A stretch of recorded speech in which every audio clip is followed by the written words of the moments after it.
The sun didn't shine on Dustfall Ridge anymore. It just sort of leaked through the haze like dirty water through a cracked bucket. Late August had turned the frontier town into something that smelled of dust, horse shit, and resignation. The kind of place where hope came to die quietly, without making a fuss about it. Calder Voss rode in on a Thursday, though he couldn't have told you why Thursday mattered. Days had stopped meaning much about 3 years back, somewhere between Yuma and a bottle he couldn't quite remember finishing. His horse, a gray mare with more sense than beauty, picked her way down Main Street while Calder sat slumped in the saddle. His hat pulled low enough that most folks couldn't see the map of scars running across his weathered face. He was 52, looked 60, and felt about 110. The limp in his left leg wasn't getting any better. Hadn't been since that business in Colorado, and that was, 4 years gone now? 5? Time had a way of blurring when you spent most of it trying to forget. Dustfall Ridge wasn't much to look at. Maybe 30 buildings, if you were generous, and counted the ones that were more collapse than structure. A main street of packed dirt that turned to soup when it rained and concrete hard in the heat. Wooden sidewalks that groaned under boot heels. Windows that needed washing. Doors that hung crooked. The saloon sat dead center, like a rotten tooth in an already diseased mouth.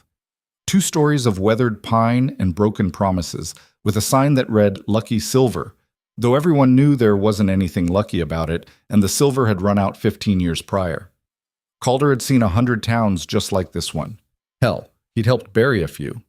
He wasn't planning to stay. The hitching post outside the general store looked sturdy enough, so he tied off the mare and gave her neck a pat. "Won't be long, girl." The horse snorted, which Calder took as commentary on his entire life. Inside the store, the air was cooler but carried the same defeated weight as everything else in town. Shelves half-stocked, prices too high. A gray-haired woman behind the counter who looked at him the way people looked at strangers everywhere these days, with suspicion first, fear second, and maybe a little hope third that he'd spend money and leave. "Help you?" Her voice was flat. "Tobacco, coffee if you've got it, jerky." "We got jerky. Coffee's been out 2 weeks. Tobacco's expensive." "How expensive?" She told him. He didn't flinch, though it was highway robbery and they both knew it. "I'll take it." Money changed hands. She wrapped his purchases in brown paper with movements that had been done 10,000 times before and would be done 10,000 more. Mechanical. Dead. "You passing through?" she asked, not meeting his eyes. "That's the plan." "Good." He almost smiled at that. Almost. "Town's not friendly to strangers?" "Town's not friendly to anyone." She handed him the package. "Advice is free, though. Keep writing. Dustfall Ridge ain't got nothing worth stopping for." Calder took his purchases and turned to leave. That's when he saw her. The girl couldn't have been more than 16, 17 at most. Dark hair pulled back in a braid that had seen better days. Clothes that were clean but patched in 3 places he could see. She was sweeping the sidewalk outside the saloon with the kind of focus people used when they were trying to disappear into the work. But it was her eyes that caught him. Even from across the street, even in the harsh daylight, he could see it, the same look he'd seen in mirrors back when he still bothered looking. The look of someone who'd learned to measure danger before it arrived, to calculate exits before the trouble started, to survive by being smaller, quieter, less. She felt his gaze and looked up. Their eyes met for maybe 2 seconds. Then she went back to sweeping, but her shoulders had tensed. Calder looked away. Not his business, not his town, not his fight. He untied the mare and was preparing to mount when the saloon doors crashed open and 3 men spilled out into the afternoon heat. The first was tall, lean, wearing black from hat to boots, like he'd read about outlaws in a dime novel, and decided to dress the part. Twin revolvers sat on his hips, tied down low. Showman's guns. The kind men wore when they wanted people to notice. The second was shorter, wider, with a face that looked like it had stopped a few too many fists. Scar tissue around both eyes, knuckles that had been broken and healed wrong. A man who did his talking with violence because words had failed him early. The third was Mexican, maybe 25, with a cigarette dangling from his lips and a rifle slung casual across his back. His eyes moved constantly, cataloging threats, exits, opportunities. Professional, dangerous. But it was the 4th man who commanded the space. Rhett Calderon stepped through the doors like he owned them, which he probably did. Owned the doors, the saloon, the girl with the broom, the street, the whole goddamn town. He wore it in his shoulders, in the tilt of his head, in the way his boots hit the wooden planks. He was maybe 35. Handsome in a way that had probably gotten him out of trouble when he was younger, and into it once he figured out how to weaponize it. Dark hair, darker eyes, a smile that never quite reached anything human. Expensive clothes that were too clean for frontier life. 2 guns, pearl-handled, that had definitely seen use. "Lena, sweetheart," he said, and his voice carried that smooth poison of men who'd learned to make cruelty sound like kindness. "You missed a spot." The girl, Lena, didn't look up. "I'll get it, Mr. Calderon." "I'm sure you will. You're a good girl. Hard worker." He moved closer. The 3 men with him fanned out slightly, blocking the street. "Your daddy was a hard worker too, right up until he wasn't." Lena's hands tightened on the broom handle, knuckles going white. Calder should have mounted his horse, should have ridden out, should have minded his own business like he'd been doing for 3 years. Instead, he watched. "You know what I appreciated about your daddy?" Rhett continued, circling her now like a cat with a mouse. "He had principles. Real strong principles. Thought he could stand up for what was right. Thought he could protect this town." He laughed, and it was the kind of sound that made decent people's skin crawl. "Didn't work out so well for him, did it?" "Please," Lena whispered. "I'm working. You're what? You're going to ask me to leave you alone?" Rhett's hand shot out, grabbing her chin, forcing her to look at him. "This is my town, girl. These are my streets. That saloon? Mine. That store across the way? Mine. The marshal's office where your daddy died bleeding on the floor? Mine. And you?" He never finished the sentence. Calder's voice cut through the heat like a blade through silk. "Let her go." 4 sets of eyes turned toward him. Lena's filled with terror. The 3 gunmen's with professional interest. Rhett's with amusement. "I'm sorry," Rhett said, releasing Lena's chin but not stepping back. "Did you say something, old man?" Calder stood next to his horse 30 feet away, his packages still in one hand. He looked tired, beat down, used up. Exactly the kind of drifter who knew better than to stick his nose in other people's business. "Said let her go. Seems like she's working. Seems like you're in the way." The Mexican with the rifle laughed. "You got some balls, viejo. Stupid, but big." "Hector's right," Rhett said, taking a step toward Calder. His hand hadn't moved toward his gun yet, but the promise was there. "You must be new here. Let me explain how things work in Dustfall Ridge. I own it, all of it, everyone in it, and when I'm having a conversation, strangers don't interrupt." "Didn't look like a conversation. Looked like you were scaring a girl half your size for fun." The tall one in black started to move, but Rhett held up a hand. No, let's hear what the stranger has to say. He's clearly a man of principle, like Lena's daddy was." His smile widened. "That worked out real well." Calder set his packages down carefully on the hitching post. His movements were slow, deliberate. The kind of slow that men who knew violence recognized as more dangerous than fast. "I don't want trouble," he said. "Then you came to the wrong town, friend." "Not your friend, and I'm leaving in about 5 minutes. But the girl goes back to her work, and you find someone else to push around." The street had gone quiet. Doors that had been open suddenly closed. Windows that had curtains suddenly drew them. People vanished like smoke and wind. Within 30 seconds, the only souls on Main Street were Calder, Rhett, and his 3 men, and Lena, who stood frozen with her broom. Rhett studied Calder with the intensity of a man who'd learned to read danger in other men's eyes. What he saw there made his smile falter just for a second. "You know what?" Rhett said. "I like you. You got sand. Stupid, suicidal sand, but sand. So I'm going to give you one chance. Mount your horse, ride out. Forget you ever saw Dustfall Ridge, and maybe you get to see 53. "I'm 52. "Not anymore. You just aged a year." Rhett's hand drifted toward his gun. "Want to try for 53? The math was simple. 4 of them. 1 of him. They were professionals. He could see it in how they'd positioned themselves, how their hands hung ready, how their eyes tracked his every micro-movement. The tall one in black was fast, probably the fastest. The Mexican was smart, had the high ground with that rifle. The scarred one was a killer, pure and simple. And Rhett was the kind of man who'd shot people before and would again without losing sleep. And Calder? He was old, tired, half-drunk most days. His draw hand had arthritis that made cold mornings hell. His left leg was bad enough that running wasn't an option. The smart play was obvious. Calder had stopped making smart plays about 3 years back. "The girl goes inside," he said quietly. "You want to dance with me after that? I'll dance. But she goes inside first." Rhett's eyes narrowed. "You got a death wish, old man?" "Probably. But I'm tired of watching men like you hurt people who can't fight back. So yeah, maybe I do." For a long moment, nobody moved. The sun beat down.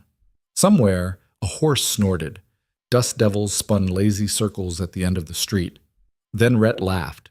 Actually laughed, like Calder had told the funniest joke he'd heard all year. "You know what? Fine.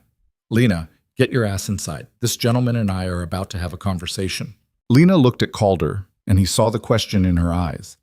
He gave her the smallest nod. She ran. Broom forgotten, she bolted through the saloon doors and disappeared. "There," Rhett said.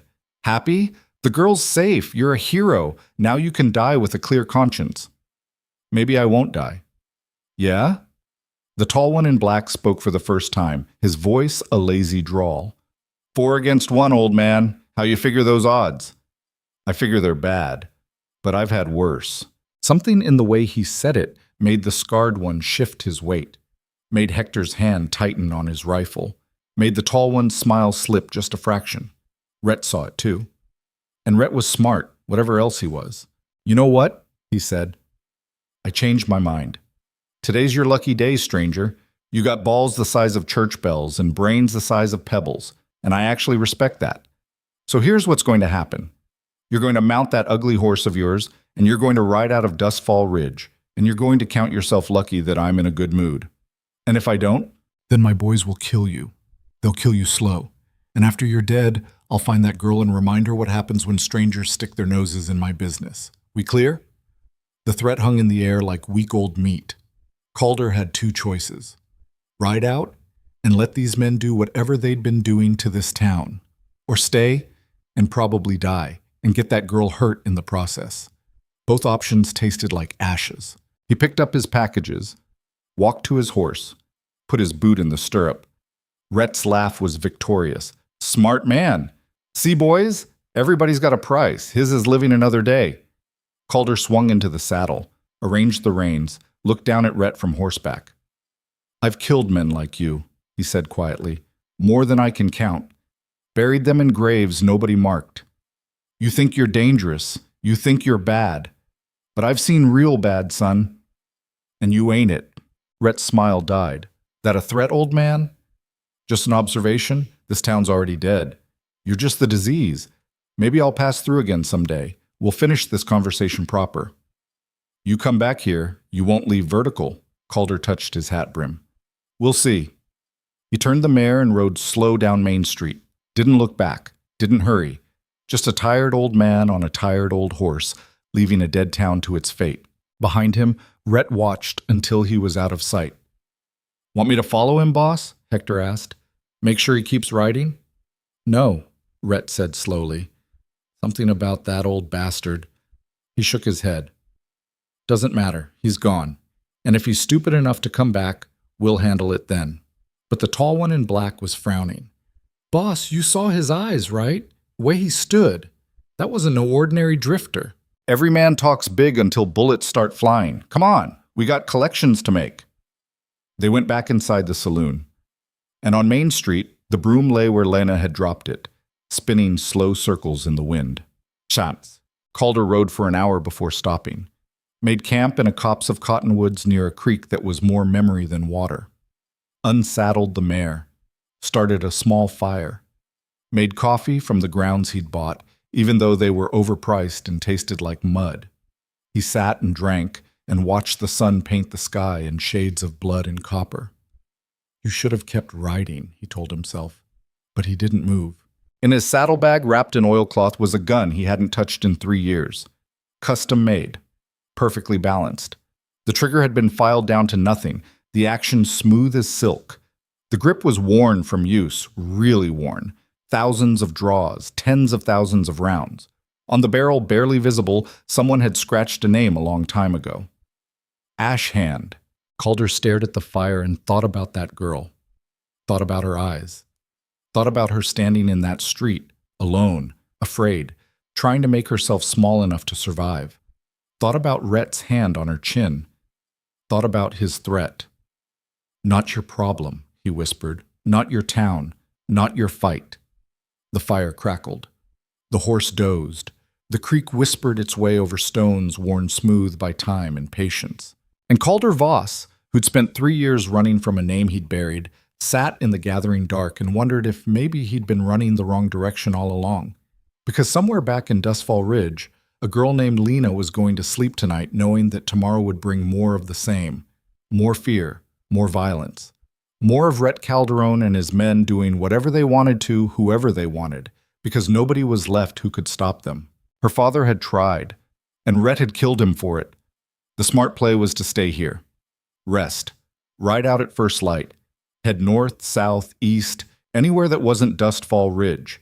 Let that town bury itself the way 100 other towns had buried themselves. Calder had gotten real good at the smart play these last few years. He poured out the rest of his coffee, stared at the stain it made in the dirt. Then he reached for his saddlebag. His fingers found the oilcloth, found the gun wrapped inside. He pulled it out slow. The weight was familiar, comfortable, like shaking hands with an old friend you'd hoped never to see again. The gun caught the firelight, and for just a second Calder saw his reflection in the polished steel, saw the man he'd been, the man he'd tried to forget. Just one more time, he said to nobody, just once, then I'm done. He knew it was a lie even as he said it, but he holstered the gun anyway, kicked dirt over the fire, saddled the mare in darkness, and turned back toward Dustfall Ridge. The moon rose full and silver over the frontier, painting shadows across the wasteland. Painting them across a man who'd tried to outrun his past and failed. Painting them across Dustfall Ridge, where tomorrow morning 3 men would die before breakfast. And a legend that was supposed to be buried would rise one more time. The mare didn't appreciate being saddled in the middle of the night, but she tolerated it with the long-suffering patience of an animal who'd learned that her owner made questionable decisions. Calder rode slow through the darkness, letting the horse pick her way over terrain that could break a leg if you rushed it. No moon yet, just stars scattered across black velvet like someone had thrown diamonds and forgotten to clean up. He reached the outskirts of Dustfall Ridge around 3 in the morning, when the world was at its quietest and men at their most vulnerable. The town slept hard, the kind of exhausted sleep that came from fear wearing you down day after day. A few windows showed lamplight, insomniacs, new mothers, people with guilty consciences. But most of the buildings sat dark and silent as tombs. Calder tied the mare in a stand of scrub oak about a quarter-mile out, where she'd be hidden but could run if things went sideways. He checked the gun at his hip, felt its weight, its balance. 3 years since he'd carried it with intent. Felt like 3 lifetimes. "You're an idiot," he muttered to himself. The gun didn't argue. He moved through the darkness like smoke, using skills he'd hoped to forget. How to step without sound. How to use shadows. How to become invisible by moving slow instead of fast. The arthritis in his left knee protested every careful step, but he ignored it. Pain was just information, and right now it was telling him he was too old for this. He was definitely too old for this. The Lucky Silver Saloon sat quiet, but not empty. Lamplight leaked from a second-floor window, and Calder could hear voices, muffled, indistinct, but definitely multiple men. Rhett and his crew, most likely. Either celebrating the day's take or planning tomorrow's violence. Maybe both. Calder didn't approach the front. Instead, he circled around back where the alley smelled of piss and rotting vegetables, and all the other perfumes of frontier civilization. A back door locked. A window, closed but not latched. A wooden staircase leading up to the second floor, the kind of stairs working girls used when they wanted to avoid the main room. He was testing the bottom step when he heard it, a sound so small he almost missed it. A stifled sob, quickly cut off. Calder froze. Listened. There. Again. Coming from a small storage shed tucked against the back of the saloon. He moved to the shed door, put his ear against rough wood, heard breathing, ragged and scared, trying to stay quiet. "Lena?" he whispered. The breathing stopped entirely. "It's the man from earlier, from the street. I'm going to open this door. Don't scream." He lifted the latch slowly. The door swung open on hinges that needed oil, revealing a space barely big enough to stand in. Lena was there, pressed into the corner, her eyes wide and terrified in the thin starlight. "What are you doing back here?" Her voice was barely audible. "Could ask you the same thing." "I sleep here sometimes. When Mr. Calderon and his men are drinking, it's safer." Calder felt something twist in his chest. "How long?" "How long what? How long have they been here? Rhett and his crew?" Lena's eyes dropped. 6 months. They came through looking for the silver mine, found out it was tapped out. Decided the town was easier to mine than rock. "And before that?" "Before that, we had law. My father was marshal. There was a deputy, Mr. Henderson, and people weren't afraid to walk the streets at night." Her voice cracked. "Then Rhett came, and my father stood up to him, and—" She didn't finish. Didn't need to. Calder crouched down, which made his knee scream but put him at eye level with her. "Your father? He go down fighting?" "He didn't go down at all. Not at first." Lena's hands twisted in her lap. "Rhett called him out, high noon like something from a story. My father was fast, everyone said so, but Rhett was faster, and when my father drew, Rhett shot him 3 times before his gun even cleared leather. 3 times. Chest, stomach, throat." Her voice was clinical now, detached, the way people talked about trauma when they'd run out of tears for it. "He was dead before he hit the ground. Rhett stood over him and reloaded, real slow, made sure everyone saw. Then he went into the marshal's office and took my father's badge. Wore it for a week, like it was a joke. Eventually he got bored and gave it to that tall one in black. Calls himself Sterling. The deputy? Ran. Soon as my father was buried, Mr. Henderson rode out. Can't blame him. We all knew what was coming." Calder studied her face in the darkness. 16, maybe 17. Should have been worried about dances and boys and what color dress to wear on Sunday. Instead, she was sleeping in a shed to avoid being raped by the men who'd killed her father. "Why do you stay?" he asked. "Where would I go? I got no money, no family, no horse, no skills except cleaning and cooking." She met his eyes. "And maybe I'm hoping someday someone will come along who can stop them. Someone like my father, but better, faster. That's a long wait for a train that might not come." "Yeah, well, hope's about all I got left." Calder stood, his knee popping loud enough to make him wince. "You know how to shoot?" "My father taught me, before." "You got access to a gun?" "There's one in the saloon, old scattergun behind the bar. Mr. Calderon keeps it there for show, says it makes customers feel safe." Her laugh was bitter. "Safe. In his place. Tomorrow morning, you get that scattergun, you load it, and when things get loud, you point it at anyone who's not me, and you pull both triggers. Understand?" Lena's eyes went wide. "What are you going to do?"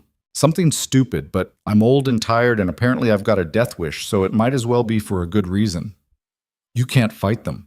There's 4 of them, and Sterling's fast, and Hector's got that rifle, and Valdez might not talk much, but he's killed more men than—" "Valdez? That the scarred one?" "Yeah, they call him that because he doesn't speak. Not never. Throat got cut in a knife fight when he was young. But he's the worst of them, everyone says.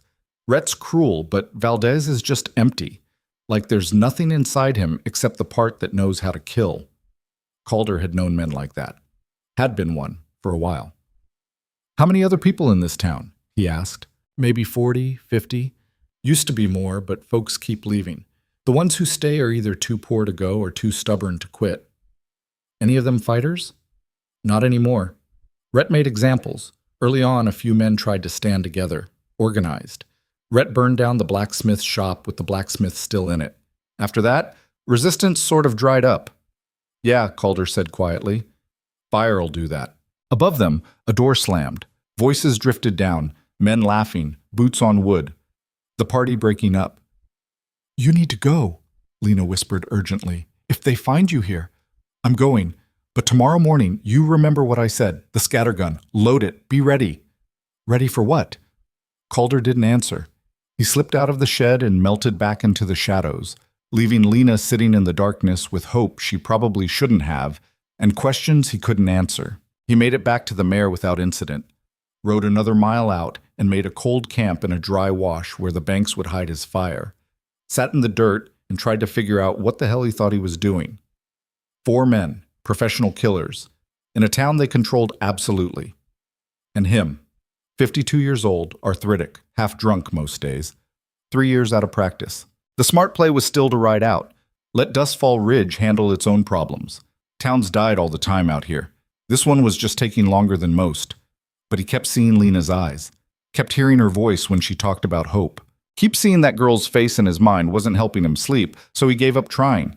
Instead, he cleaned the gun, checked the action, loaded 6 rounds and then removed them and loaded them again, until the movements were automatic. Muscle memory coming back like riding a bicycle, except the bicycle killed people. Dawn came slow and red, painting the desert in shades of rust and old blood. Calder made coffee, drank it black, and tried to calm the shaking in his hands. Wasn't fear, exactly. More like anticipation. The feeling a man got before stepping off a cliff, that split second where you've committed but haven't started falling yet. He rode back toward Dustfall Ridge as the sun cleared the horizon. Came in from the east, so the light would be behind him. Small advantage, but he'd take what he could get. The town was waking up. Smoke from breakfast fires, a rooster crowing somewhere, a dog barking at nothing. Normal morning sounds, except nothing about this morning was going to be normal.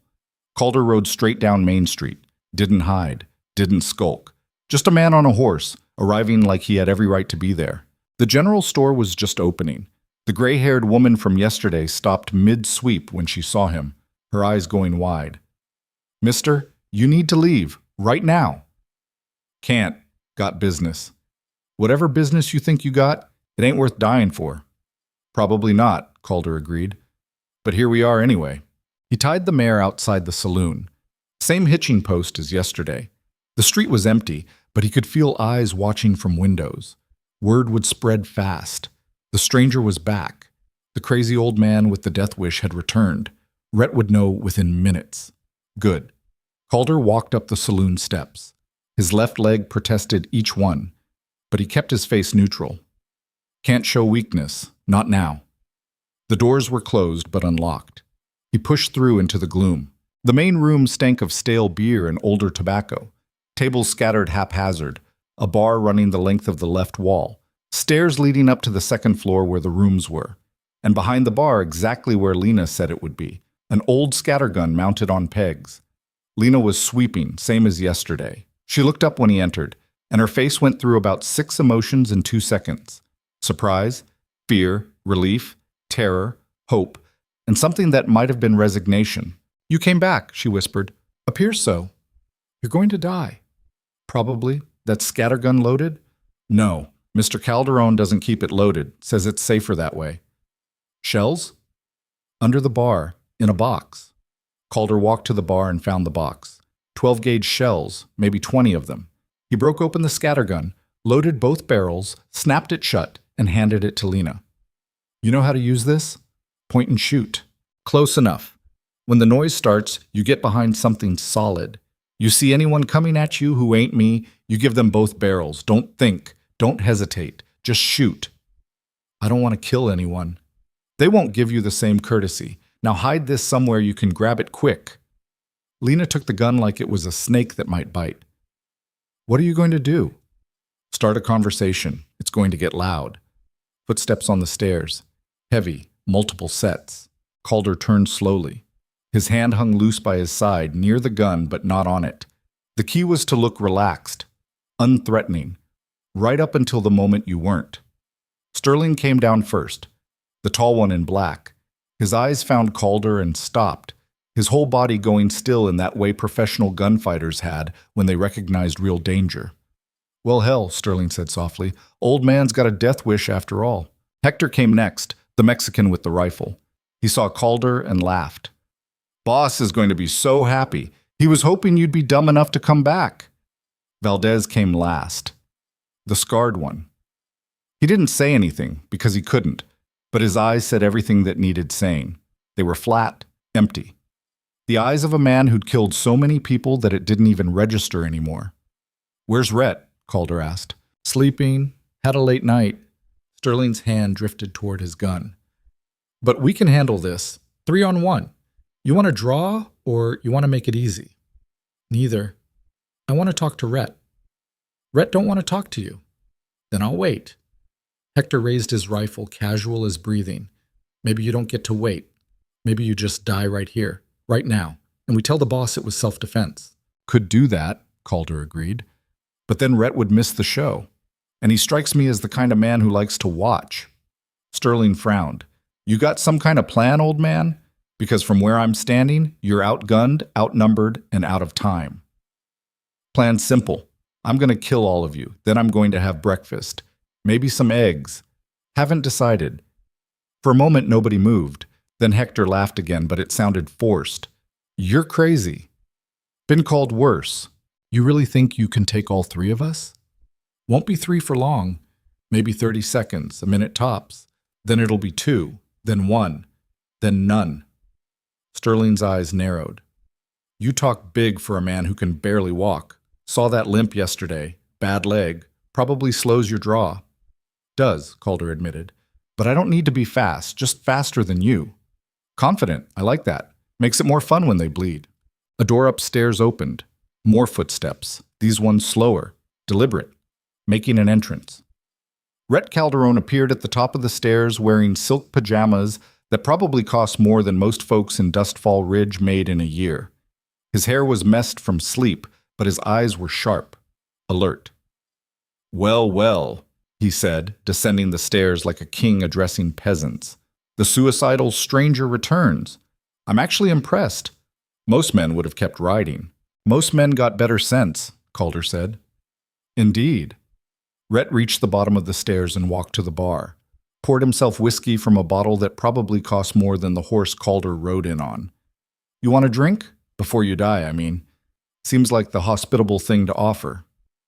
I'm good. Suit yourself. Rhett drank, watching Calder over the rim of his glass. You know what I can't figure? Why you came back. It's not the girl. You don't know her. It's not the town. You're not from here. So what is it? Conscience? Guilt? Some misguided sense of justice? Maybe I just don't like you. Rhett laughed. Actually laughed, like that was the funniest thing he'd heard all week. Fair enough. I'm not particularly likable, but that's not a reason to die. Depends on what you're living for. Philosophy. I love it. Rhett set down his glass. Here's my philosophy. The strong take what they want, and the weak let them. This town is weak. I'm strong. Therefore, this town is mine. Simple, clean, honest. That what you told Lena's father before you shot him?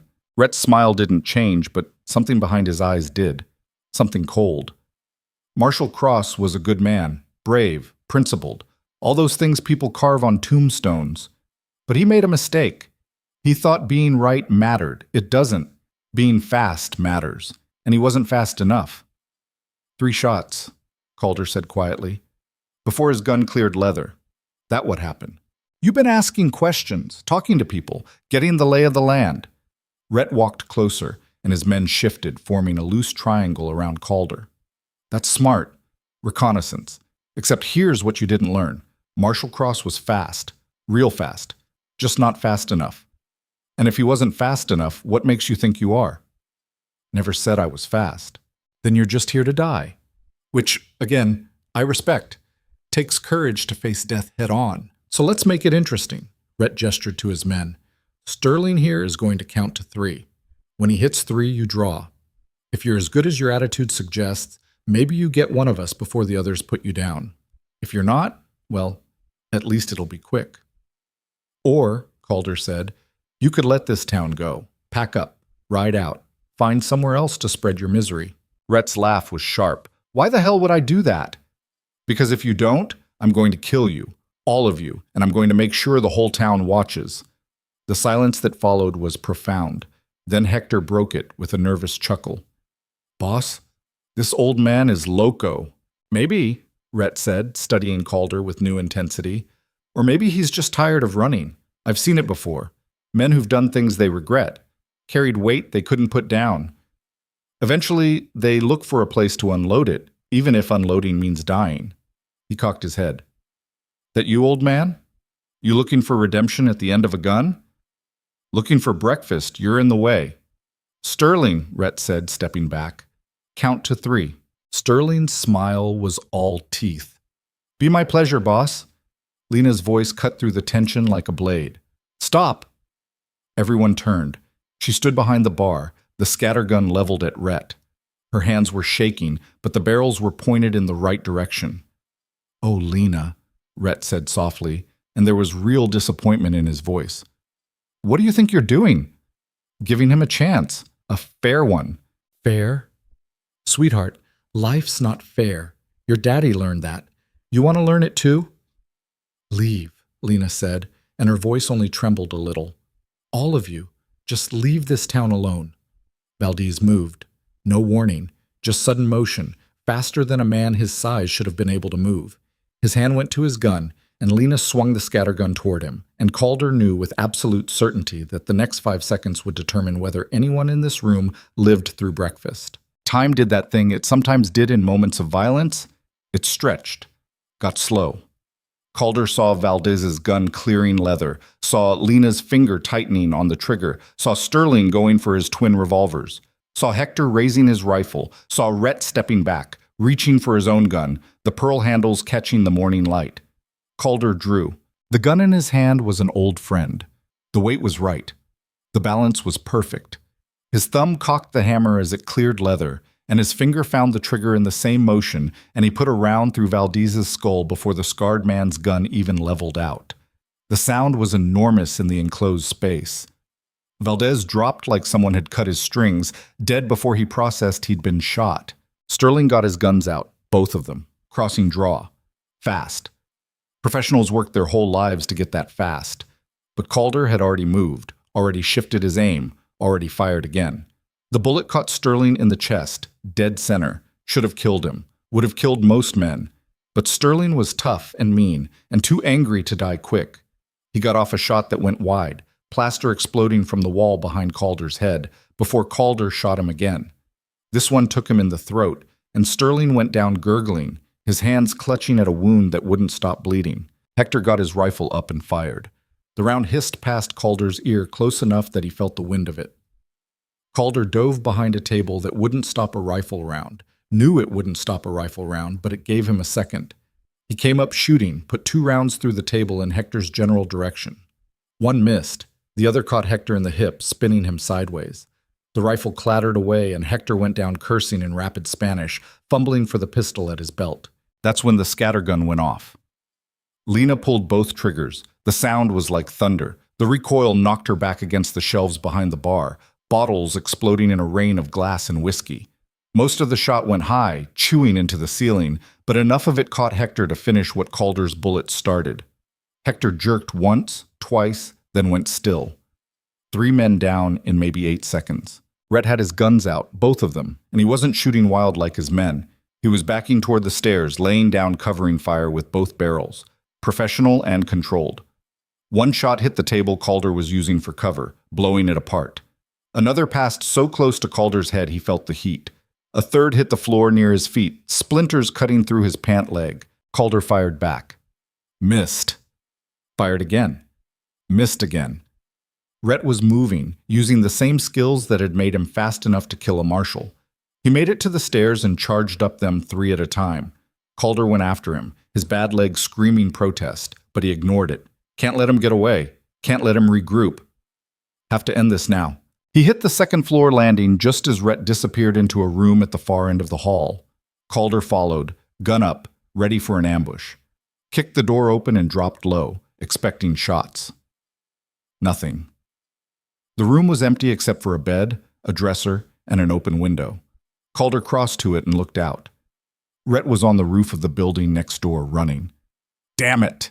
Calder holstered his gun and climbed out the window.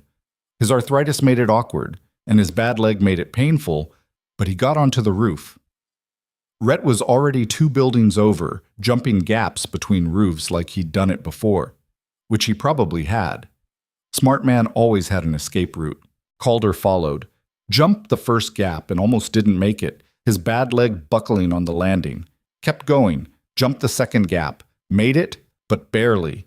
His lungs were burning, his heart was hammering. 52 years old was too old for this. Rhett reached the end of the block and dropped down into an alley. Calder got to the edge and looked down. 10-foot drop, maybe 12. His knee would hate it. He jumped anyway, hit hard. His left leg gave out completely, and he went down in a sprawl. Pain shot up his spine like lightning. For a second he couldn't breathe, couldn't move. Just lay there in the dirt knowing that if Rhett doubled back, he was dead. But Rhett didn't double back. He ran. And Calder, who'd spent 3 years running himself, understood why. Fear. Real fear. The kind that made men fast and desperate and stupid. Calder pushed himself up, tested his leg. It held, but just barely. He limped to the end of the alley and looked out. Rhett was at the end of the street, running for the livery stable. Going for a horse. Smart. Get out of town. Regroup. Come back with more men. Couldn't let that happen. Calder started after him, but walking was hard and running was impossible. His leg was on fire. Every step felt like someone was driving nails through his kneecap. He made it maybe 20 yards before he had to stop, leaning against a wall, breathing hard. Rhett disappeared into the stable. Calder stood there, useless, watching his chance slip away. This was it. This was where age caught up with him, where the arthritis and the bad leg and the years of drinking finally presented their bill. Then a horse came around the corner at a gallop, and Lena was in the saddle, her face pale but determined. "Get on!" she yelled. Calder didn't argue. He grabbed the saddle horn and hauled himself up behind her, his leg protesting every inch of the way. Lena kicked the horse, and they surged forward. They reached the stable just as Rhett was leading out a black stallion, already saddled. He saw them coming and vaulted into the saddle, spurring the horse hard. The stallion bolted, carrying Rhett out of town at a dead run. Lena followed. The horse under them wasn't fast, but it was steady. They pounded down the street, past people who'd emerged from hiding to watch, past the saloon where 3 bodies lay cooling, past the general store where the gray-haired woman stood with her hand over her mouth. Rhett had a lead, but not much of one. He rode east toward the wasteland where the desert turned mean and the water ran scarce. Territory that would kill you slow if the heat didn't get you fast. "Can you keep up with them?" Calder shouted over the thunder of hooves. "I don't know," Lena yelled back. "This is Mr. Henderson's horse. He left it when he ran." The chase went on, miles of hard riding. The town fell behind, became a smudge on the horizon, then disappeared entirely. Just desert, just rock, just heat rising in waves that made the air shimmer like broken glass. Rhett's horse was faster, pulling ahead gradually. 100 yards became 200, became 3.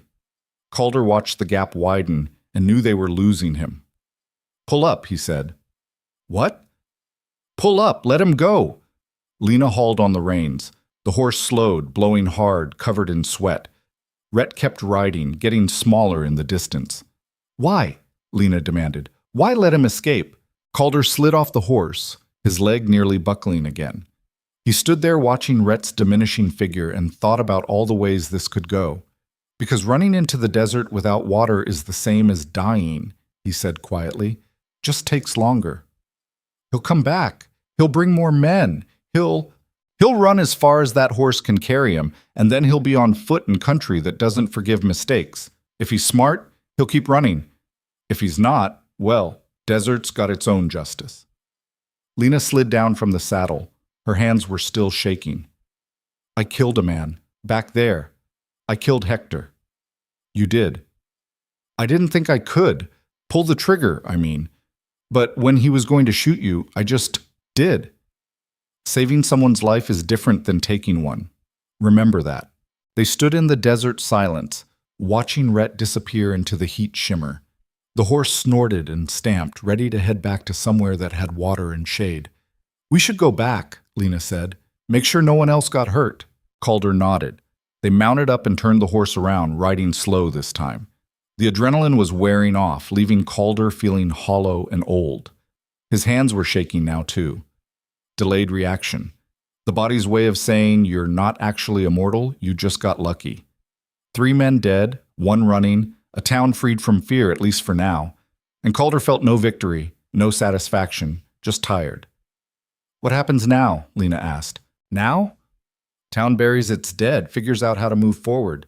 Find someone to wear a badge who won't get killed for it. What about you?" "Me? I ride out, same as before." "You can't. The town needs you. I need..." You don't need me, Calder said, and his voice was gentle but firm. You need someone who can stay, someone who can build instead of just destroy. That's not me, Lena. I'm good at one thing, and that thing leaves bodies. You need law, order, someone who can teach this town how to stand on its own. I don't know how to do that.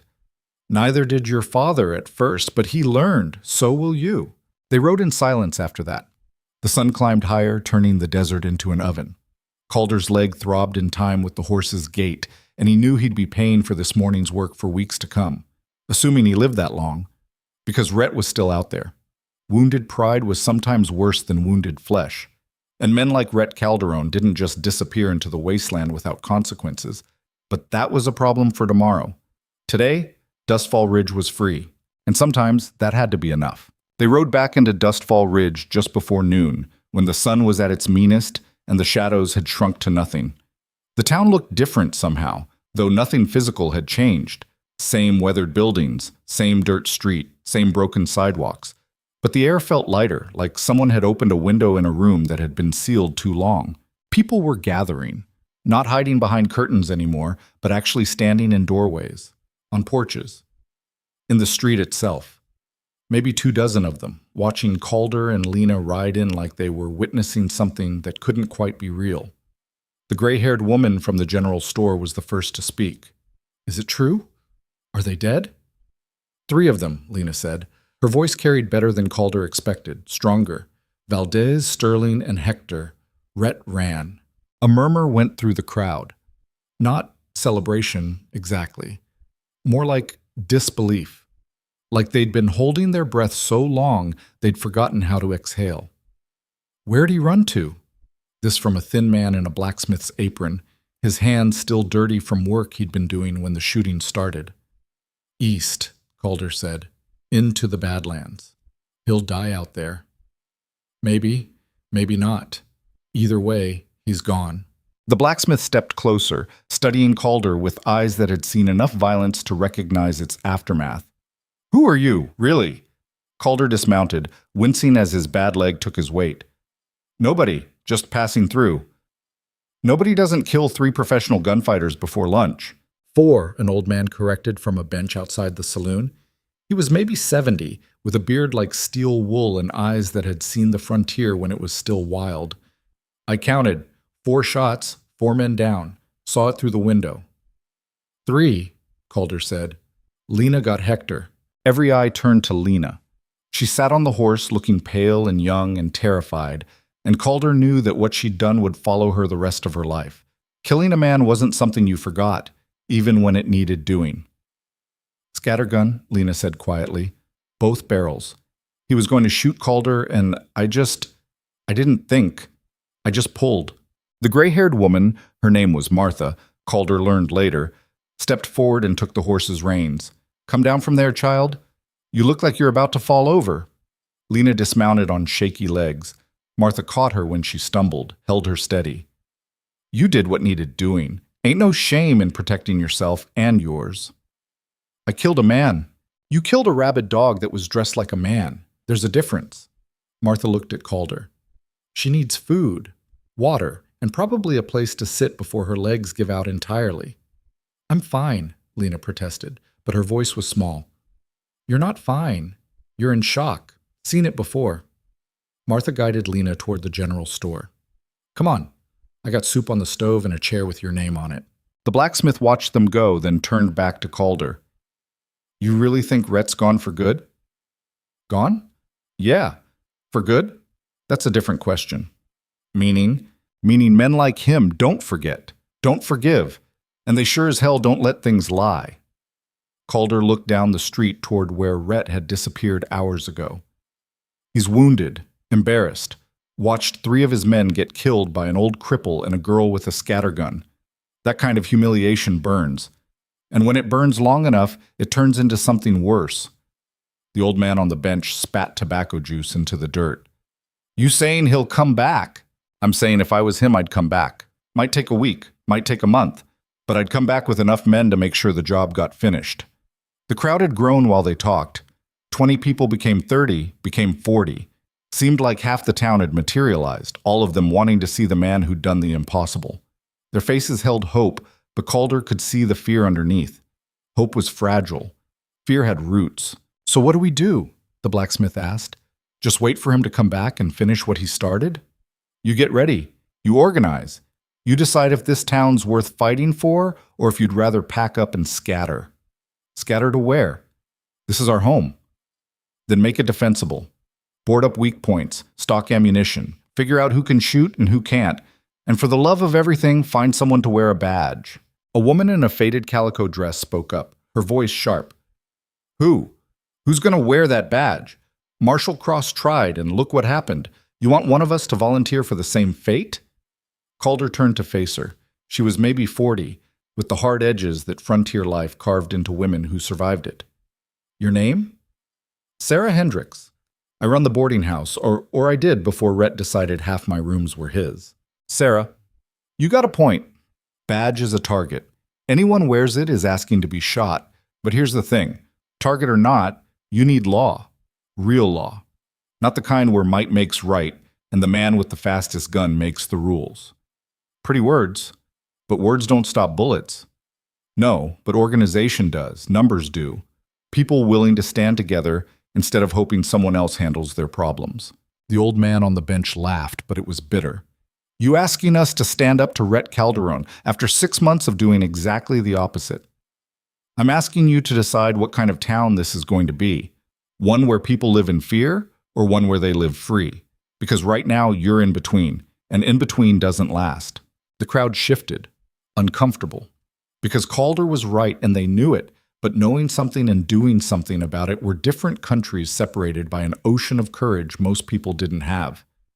The blacksmith cleared his throat. "What about you? You seem capable enough. You could wear the badge. Keep us safe." "No." "Why not? You just proved you can handle trouble." "Because I'm leaving. Soon as I rest my horse and resupply, I'm gone." Silence. The hope on their faces started to curdle, turning back into that familiar fear. Of course the stranger was leaving. Of course they'd be abandoned again. That's how it always went. Lena appeared in the doorway of the general store, Martha hovering behind her. "You're leaving?" "Yeah." "When?" "Tomorrow. Maybe day after." "But you can't. The town needs to learn to take care of itself," Calder said, and he hated how hard his voice sounded. "I'm not a lawman. I'm not a savior. I'm just someone who was in the right place at the right time and got lucky. That's all." "Lucky," Lena repeated, and her laugh was sharp. "You killed 3 men in 8 seconds. That's not luck. That's skill. Skill I spent 3 years trying to bury, and after tomorrow I'm going back to burying it." The old man on the bench spoke again. "You got a name, stranger? Or should we just call you the man who saved Dustfall Ridge and then abandoned it?" Calder met his eyes. "Name's Voss. Calder Voss." Recognition flickered across the old man's face. Just a flash, but it was there. "Voss. Why's that name familiar?" "It's not." "No, I know that name. Heard it somewhere." The old man's eyes narrowed. "Long time ago, maybe, back when—" He stopped, went very still. "Sweet mercy. You're him." "I'm nobody." "You're Ashhand." The words fell into the silence like stones into deep water. "The gunfighter from Colorado. The one who cleaned out the Brennan gang single-handed, who faced down 6 men in Copper Creek and walked away without a scratch. You're supposed to be dead." Every eye was on Calder now. The weight of their stares felt heavier than the gun at his hip. "Ashhand's dead," Calder said quietly. "Died 3 years ago in a bottle somewhere between Yuma and nowhere. I'm just Calder Voss. And tomorrow, I'm leaving." He turned and walked away. His leg hurt like hell and his hands were starting to shake again, and all he wanted was a dark room and a bottle and about 12 hours of unconsciousness. The crowd parted to let him pass, and he could feel their eyes on his back, could hear the whispers starting. Ashhand, the legend, the ghost, walking among them like a regular man.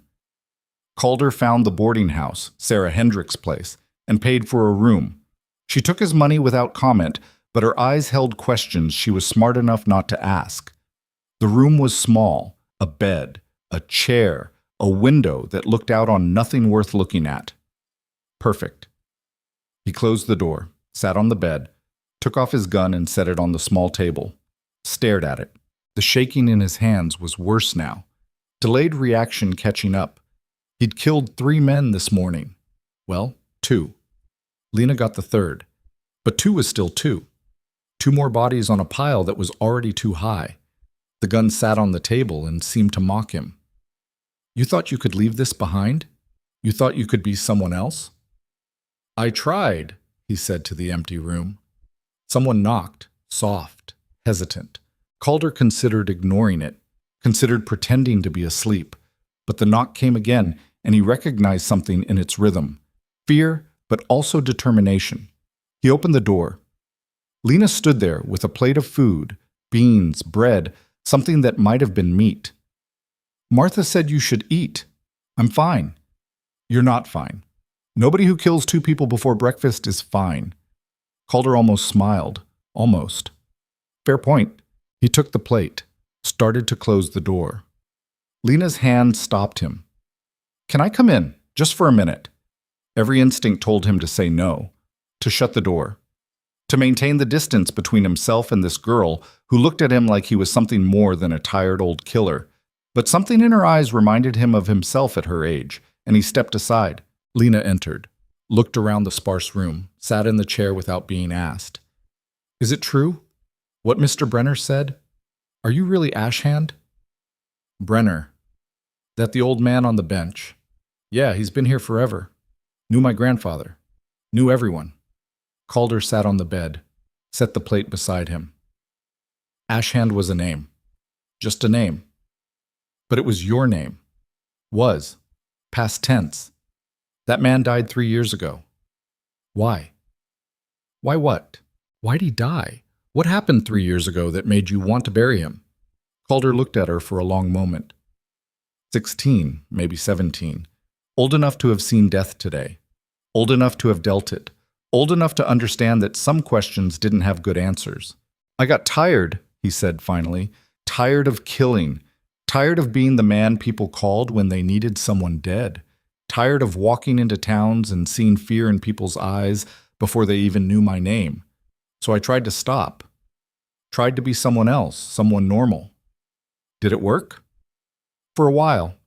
Then towns like this one come along and remind me that the world doesn't care what I want to be. It only cares what I am. Lena was quiet for a moment. Then, what are you? A killer. That's all I've ever been good at. You saved this town. I shot 3 men. That's not the same as saving anything. It is to us. Calder picked up the bread. Took a bite. It was dry, but he chewed anyway. You asked me before what happens now. I'll tell you. Now you find someone to lead this town. Someone smart. Someone brave. Someone who can unite people instead of just scaring them into compliance. And you back that person up. You stand with them. Because Rhett's going to come back, and when he does, you need to be ready. What if we asked you to be that person? No. Why not? You're clearly capable. People respect you. Fear you, maybe, but respect you. Fear's not respect, and I don't want either. I want to disappear into the desert and forget this place exists. You can't mean that. I do. This isn't my fight, Lena. Never was. I just got involved because I couldn't watch you get hurt. But that doesn't make me responsible for this town's future. Lena stood, walked to the window, looked out at the street where people were still gathered, talking in small groups. My father used to say that responsibility isn't something you choose. It's something that chooses you. Your father was a better man than me. He was slower. You're faster. She turned to face him. Mr. Brenner told me stories while Martha was making the soup. About Ashhand, about the things you did. Copper Creek, the Brennan gang, that business in Silver Falls where you walked into a saloon with 12 men waiting to kill you and walked out alone. Stories get exaggerated. Were there 12 men? Calder was quiet for a moment. 11. And I didn't walk out. I limped. One of them got a shot off that hit my leg. That's where the limp comes from. But you survived. You always survive. So far. But odds catch up to everyone eventually. Lena crossed her arms. You know what I think? I think you're scared. Not of Rhett. Not of dying. But of caring. Of letting yourself care about something again. Because caring means it can hurt when it's taken away. The words hit harder than Calder expected. He set down the bread. You're 17. What do you know about it? I'm 16, and I know plenty. I cared about my father. He was taken away. I cared about this town being safe. That was taken away too. But I'm still here, still caring, because the alternative is becoming like you, running from everything that matters until you don't matter to anyone. That's the point. That's cowardice. The word hung between them, harsh, true. Calder stood, his leg protested, but he ignored it. You should go. Make me. Lena, no. You don't get to save my life and then pretend you don't care what happens to me. To this town. You came back. You could have kept writing yesterday, but you came back. That means something. It means I made a mistake. It means you're better than you think you are. Calder walked to the door, opened it. I'm leaving tomorrow. You can think whatever you want about my reasons, but the result's the same. This town needs to figure out how to stand on its own. Lena walked to the door, stopped in front of him, looked up with eyes that had seen too much too young. If you leave, you're abandoning us. Same as everyone else did. Same as Deputy Henderson. Same as all the people who ran when things got hard. You'll just be another person who could have made a difference and chose not to. I've made plenty of differences, all of them measured in bodies. Then make one that isn't. She stepped past him into the hallway, turned back. My father died trying to protect this town. The least you could do is stick around long enough to make sure it wasn't for nothing. She left. Footsteps fading down the hall, door closing somewhere below. Calder shut his door, sat back on the bed, picked up the plate of food and found he wasn't hungry anymore. Outside, the sun was starting its slow descent toward evening. The shadows were growing longer. In a few hours it would be dark, and Dustfall Ridge would test whether it could sleep without fear for the first time in 6 months. Calder lay back on the bed, stared at the ceiling, tried not to think about Lena's words, tried not to think about the look in her eyes, tried not to think about the fact that she was right. He failed at all three. Sleep didn't come easy. When it finally did, it brought dreams of Copper Creek, of the Brennan gang, of all the men he'd killed and all the reasons he'd killed them. Some had deserved it, some probably hadn't. All of them were dead either way. He woke in darkness to the sound of horses, multiple horses, moving fast. Calder rolled out of bed, his hand finding the gun on the table before his eyes were fully open. He moved to the window, looked out. The street was dark except for a few scattered lamps. But he could see movement, riders, coming in from the east. His heart rate kicked up. Too soon. Rhett couldn't have gotten reinforcements this fast unless he'd been expected to run, unless this had been planned, unless the whole thing had been a setup to draw out whoever was protecting the town and then hit them when they thought they'd won. Calder grabbed his boots, pulled them on.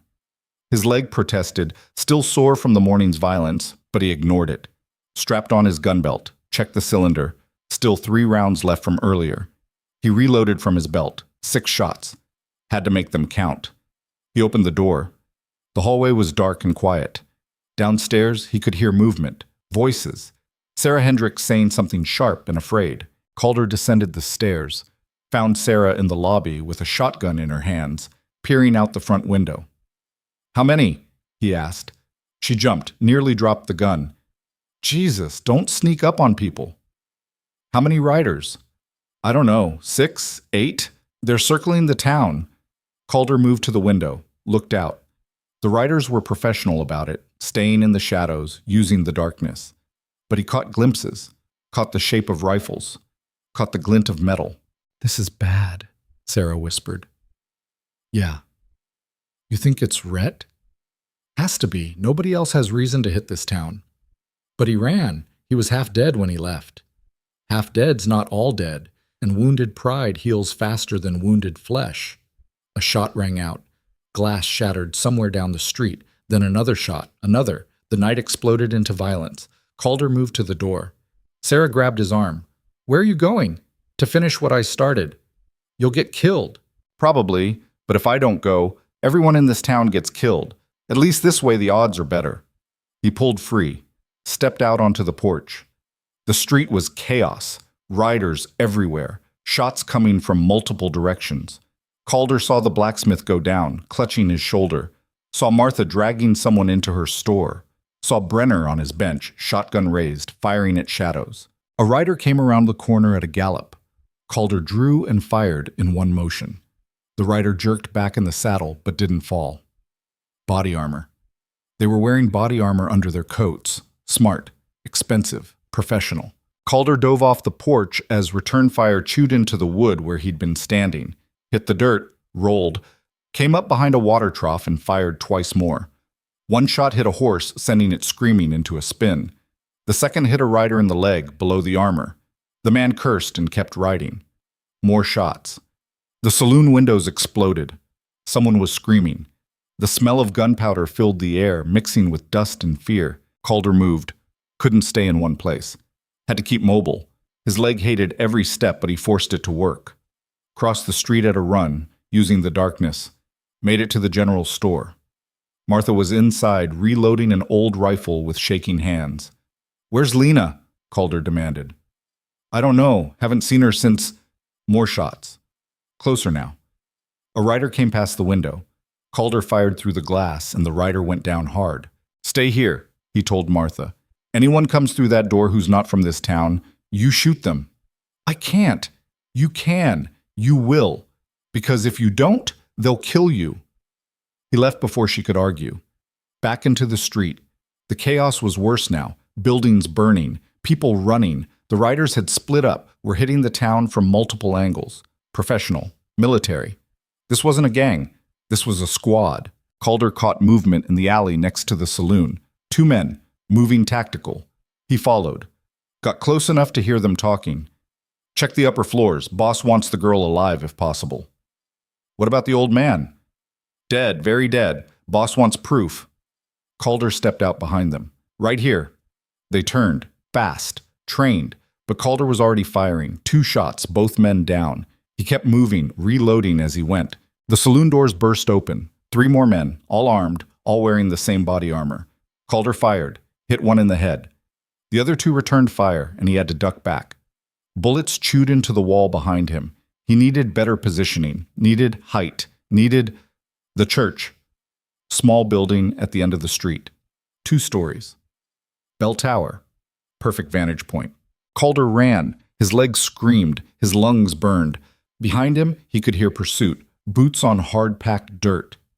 Breathing. The sound of rifles being cocked. He hit the church door and slammed through.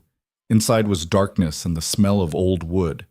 He found the stairs to the bell tower and climbed. Each step was agony, but he didn't stop. Reached the top. Small space. Open on all sides. The bell hung silent above him. From here, he could see the whole town. Could see the fires burning. Could see the riders regrouping in the street. Could see Rhett Calderon, sitting on his black stallion in the middle of Main Street like a general surveying a battlefield. He'd found help. Fast help. Professional help. Which meant this had been planned. Meant he'd had backup waiting. Meant the whole flight into the desert had been theater. Calder raised his gun, drew a bead on Rhett's head, 600 yards, maybe more. Long shot, really long shot. But possible. His hands were shaking, adrenaline, fear, age, all of it together making the gun waver. He took a breath, let it out slow, found the still point inside himself, the place where thought stopped and instinct took over, the place where Ashand lived. He squeezed the trigger. The shot echoed across the town. Rhett's hat flew off, and for a second Calder thought he'd hit him. Then Rhett reached up, touched his head, looked at his fingers. No blood. Missed. By inches, but a miss was a miss. Rhett looked up, looked right at the bell tower. Even from this distance, Calder could see his smile. "There you are," Rhett said, his voice carrying in the sudden quiet. "Boys, the old man's in the church. Bring him down." The riders turned. All of them. 8, maybe 10. All focused on the church now. Calder reloaded. 5 shots left.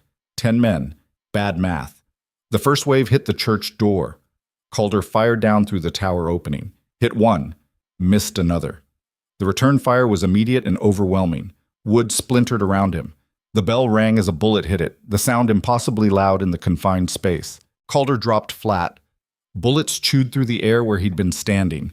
He crawled to the other side of the tower, looked down. 2 men trying to climb the outside wall. He shot one.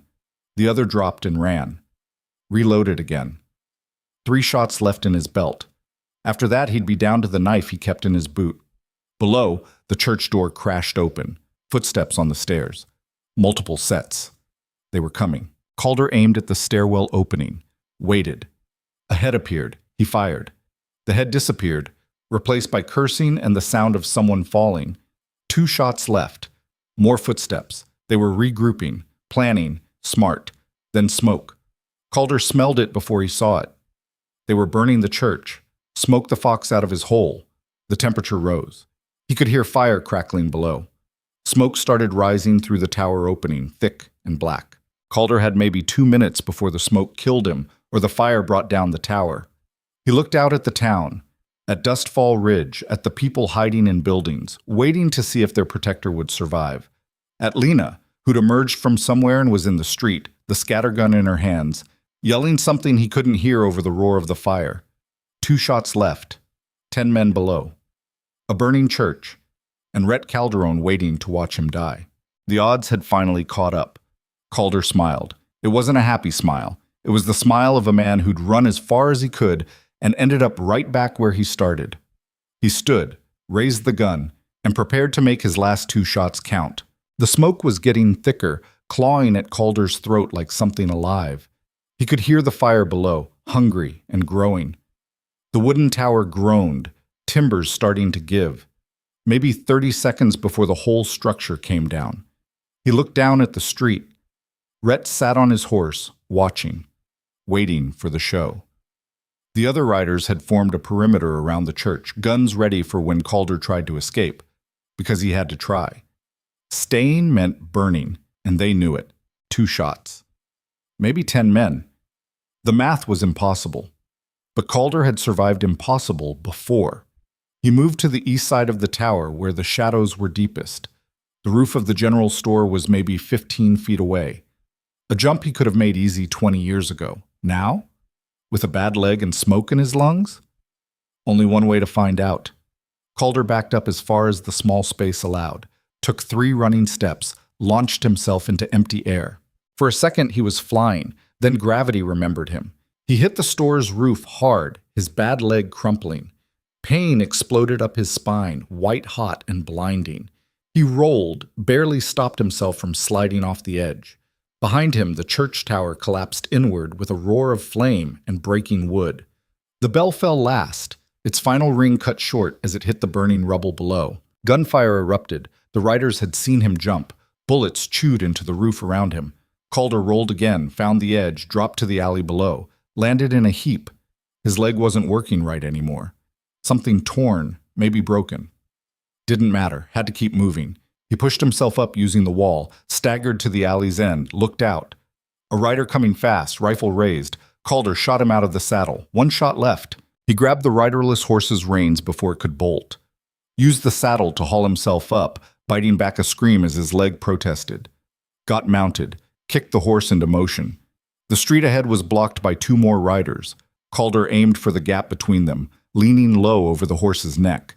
They fired. Bullets whistled past. One clipped his shoulder, not deep but enough to hurt. He fired his last shot. Missed. Didn't matter. The horse crashed between them, scattering both riders. Then he was through, galloping toward the edge of town. Behind him, Rhett was shouting orders. The pursuit began. Calder rode east into the darkness, into the same wasteland Rhett had fled into that morning. The horse was strong, panicked from the gunfire, running all out. Good. He needed the speed. The desert opened before him, black and endless under a sky too vast to care about the small violences of men. Calder pushed the horse harder. Behind him, he could hear hoofbeats, multiple riders, getting closer. His shoulder was bleeding, his leg was on fire, and he was down to the knife in his boot and his bare hands. But he wasn't thinking about survival anymore, wasn't thinking about escape. He was thinking about terrain, about the canyons he'd seen on the ride in, about the narrow places where numbers didn't matter, about how to turn 10 men into 1 man at a time. The first canyon appeared like a knife wound in the earth, narrow and deep. Calder turned the horse into it, the walls rising on either side, blocking out the stars. The passage was barely wide enough for a single rider. Perfect. He rode maybe a quarter-mile in, then dismounted, or tried to. His leg gave out completely and he fell, hitting the rocky ground hard. The horse kept going, disappearing into the darkness. Calder crawled to a tumble of boulders, found a depression in the rock face, wedged himself in, drew the knife from his boot. Then he waited. The riders came fast, their hoofbeats echoing off the canyon walls. They slowed at the entrance, cautious now, smart. This was perfect ambush country. Calder could hear them talking. He went in here. Could be a trap. Of course it's a trap. Question is whether we care. Boss wants him dead, didn't say it had to be tonight. Boss also said there's a bonus for whoever brings proof. I could use a bonus. Silence. Then, fine. 2 of us go in. Rest wait here. He comes out, you shoot him. We don't come out in 10 minutes, assume we're dead, and torch the whole canyon. 2 riders entered. Calder could see them silhouetted against the stars, moving slow, rifles ready. He stayed absolutely still, breathing shallow. The knife felt small in his hand, inadequate, but it was what he had. The riders came closer, 50 feet, 40, 30. One of them spoke. See anything? Nothing. Maybe he kept riding. His horse came out the other end without him. He's in here. They separated, one on each side of the canyon. Smart. Harder to ambush them both at once. Calder picked the one on his side, waited until the rider was 5 feet past his hiding spot. Then he moved. The knife went into the rider's kidney, angled up. Calder's other hand clamped over the man's mouth, muffling the scream. They went down together. The rifle clattered on rock, impossibly loud. The other rider spun. Jack? Calder stayed low, using the dying man as cover. The second rider couldn't see him in the darkness. Couldn't get a clean shot. Jack, you there? Calder waited, patient, still. The rider dismounted, started to approach. Jack, this ain't funny. 3 feet away, 2 feet. Calder erupted from behind the body. The knife caught the second rider in the throat. The man gurgled, hands going to his neck. Calder shoved him back, let him fall. 2 down, 8 to go. But now he had 2 rifles, a pistol from each man, maybe 20 rounds total if he was lucky. The odds were getting better. Calder checked both weapons. Loaded, good. He dragged the bodies into the shadows, then took up position behind a boulder with a sightline to the canyon entrance. Waited. 5 minutes passed. 10. The remaining riders would be getting nervous, would be making decisions. Then a voice echoed down the canyon, Rhett's voice. Voss, you still alive in there? Calder didn't answer. I'm going to assume you are. You killed 2 of my men. That's impressive, also expensive. You know what these boys cost? $200 a month each, plus expenses. That's real money. Silence. Here's what's going to happen. You're going to come out of there. We're going to have a conversation, and then I'm going to kill you. Nice and clean, quick, painless. You have my word. Calder stayed quiet. Or, Rhett continued, you can stay in there and die slow. Thirst, exposure. We can wait. We got water, food, time. You got a knife and maybe whatever you took off my boys. So what's it going to be? How about you come in here and find out? Calder called back. Rhett's laugh echoed off the walls. There he is. Still got some fight left. I like that. But here's the thing. I don't have to come in there. I just have to wait until you come out. And you will come out. Because that leg of yours is hurt. I saw you fall when you dismounted. You're bleeding. You're in pain. And this canyon only has 2 exits. We got both of them covered. Then I guess we're at an impasse. Temporarily, but impasses end, usually with someone dying. Calder shifted position, trying to take weight off his leg. Rhett was right. The leg was bad, really bad. He could feel the joint swelling, the bone grinding wrong. Walking was going to be difficult. Running would be impossible. Tell me something, Rhett said. Why'd you come back? To the town, I mean. You could have kept riding, could have been in Mexico by now. Instead, you came back and killed 3 of my men. Why? Didn't like the way you treated the girl. That's it? That's your whole reason? You started a war over a girl you don't even know? Sometimes that's enough. No, there's more to it. Nobody rides back into certain death over a stranger. You're running from something, or toward something. Which is it? Calder didn't answer. I'll figure it out eventually, Rhett said. Got nothing but time. You, on the other hand, are on a clock. That bleeding's not going to stop itself. And that leg's not getting any better. More silence. Then a new voice. Younger. Nervous. Boss, the town's organized. They're forming a militia or something. That girl's leading them. Lena? Rhett sounded amused. Little Lena Cross is playing soldier? She's got maybe 20 people. Armed. They're blocking the streets, setting up barricades. 20 untrained civilians against professional fighters. That's not a fight. That's a massacre. Still, it's going to be messy. Rhett was quiet for a moment. Calder could almost hear him thinking, calculating, weighing options. Fine, Rhett said finally. New plan. We leave 2 men here. The rest of us go back and finish the town. When Voss hears the screaming, maybe he'll reconsider his position. And if he doesn't? Then he dies in that canyon knowing he failed. Either way, problem solved. Hoofbeats. Most of the riders leaving, heading back toward Dustfall Ridge, heading back toward Lena. Calder's hands tightened on the rifle. They were going to massacre the town. 20 civilians against trained killers. It wouldn't even be a fight. And he was stuck in this canyon with a destroyed leg and 2 guards watching the exits. He could stay here, could wait them out, could survive while the town burned. Or he could try to get past the guards, try to make it back, try to save people who'd already been abandoned too many times. The smart play was obvious. Stay hidden, stay alive, let Dustfall Ridge handle its own problems. Calder started moving toward the canyon entrance. His legs screamed with every step. He ignored it, used the rifle as a crutch, moved from shadow to shadow, slow and careful. The guard at the entrance was positioned behind rocks, watching the canyon. Smart positioning. Hard to approach without being seen. Calder got within 30 feet, raised the rifle, steadied it against a boulder. The guard shifted, sensing something. Started to turn. Calder fired. The shot echoed like thunder. The guard dropped. A clean hit. But the sound would carry. The other guard, wherever he was, would know. Calder moved, fast as his leg allowed, got to the fallen guard, took his ammunition, his water, kept moving toward the canyon exit. A shot rang out, hitting rock near his head. The second guard, firing from somewhere above. High ground. Calder couldn't see him in the darkness. Another shot. This one closer.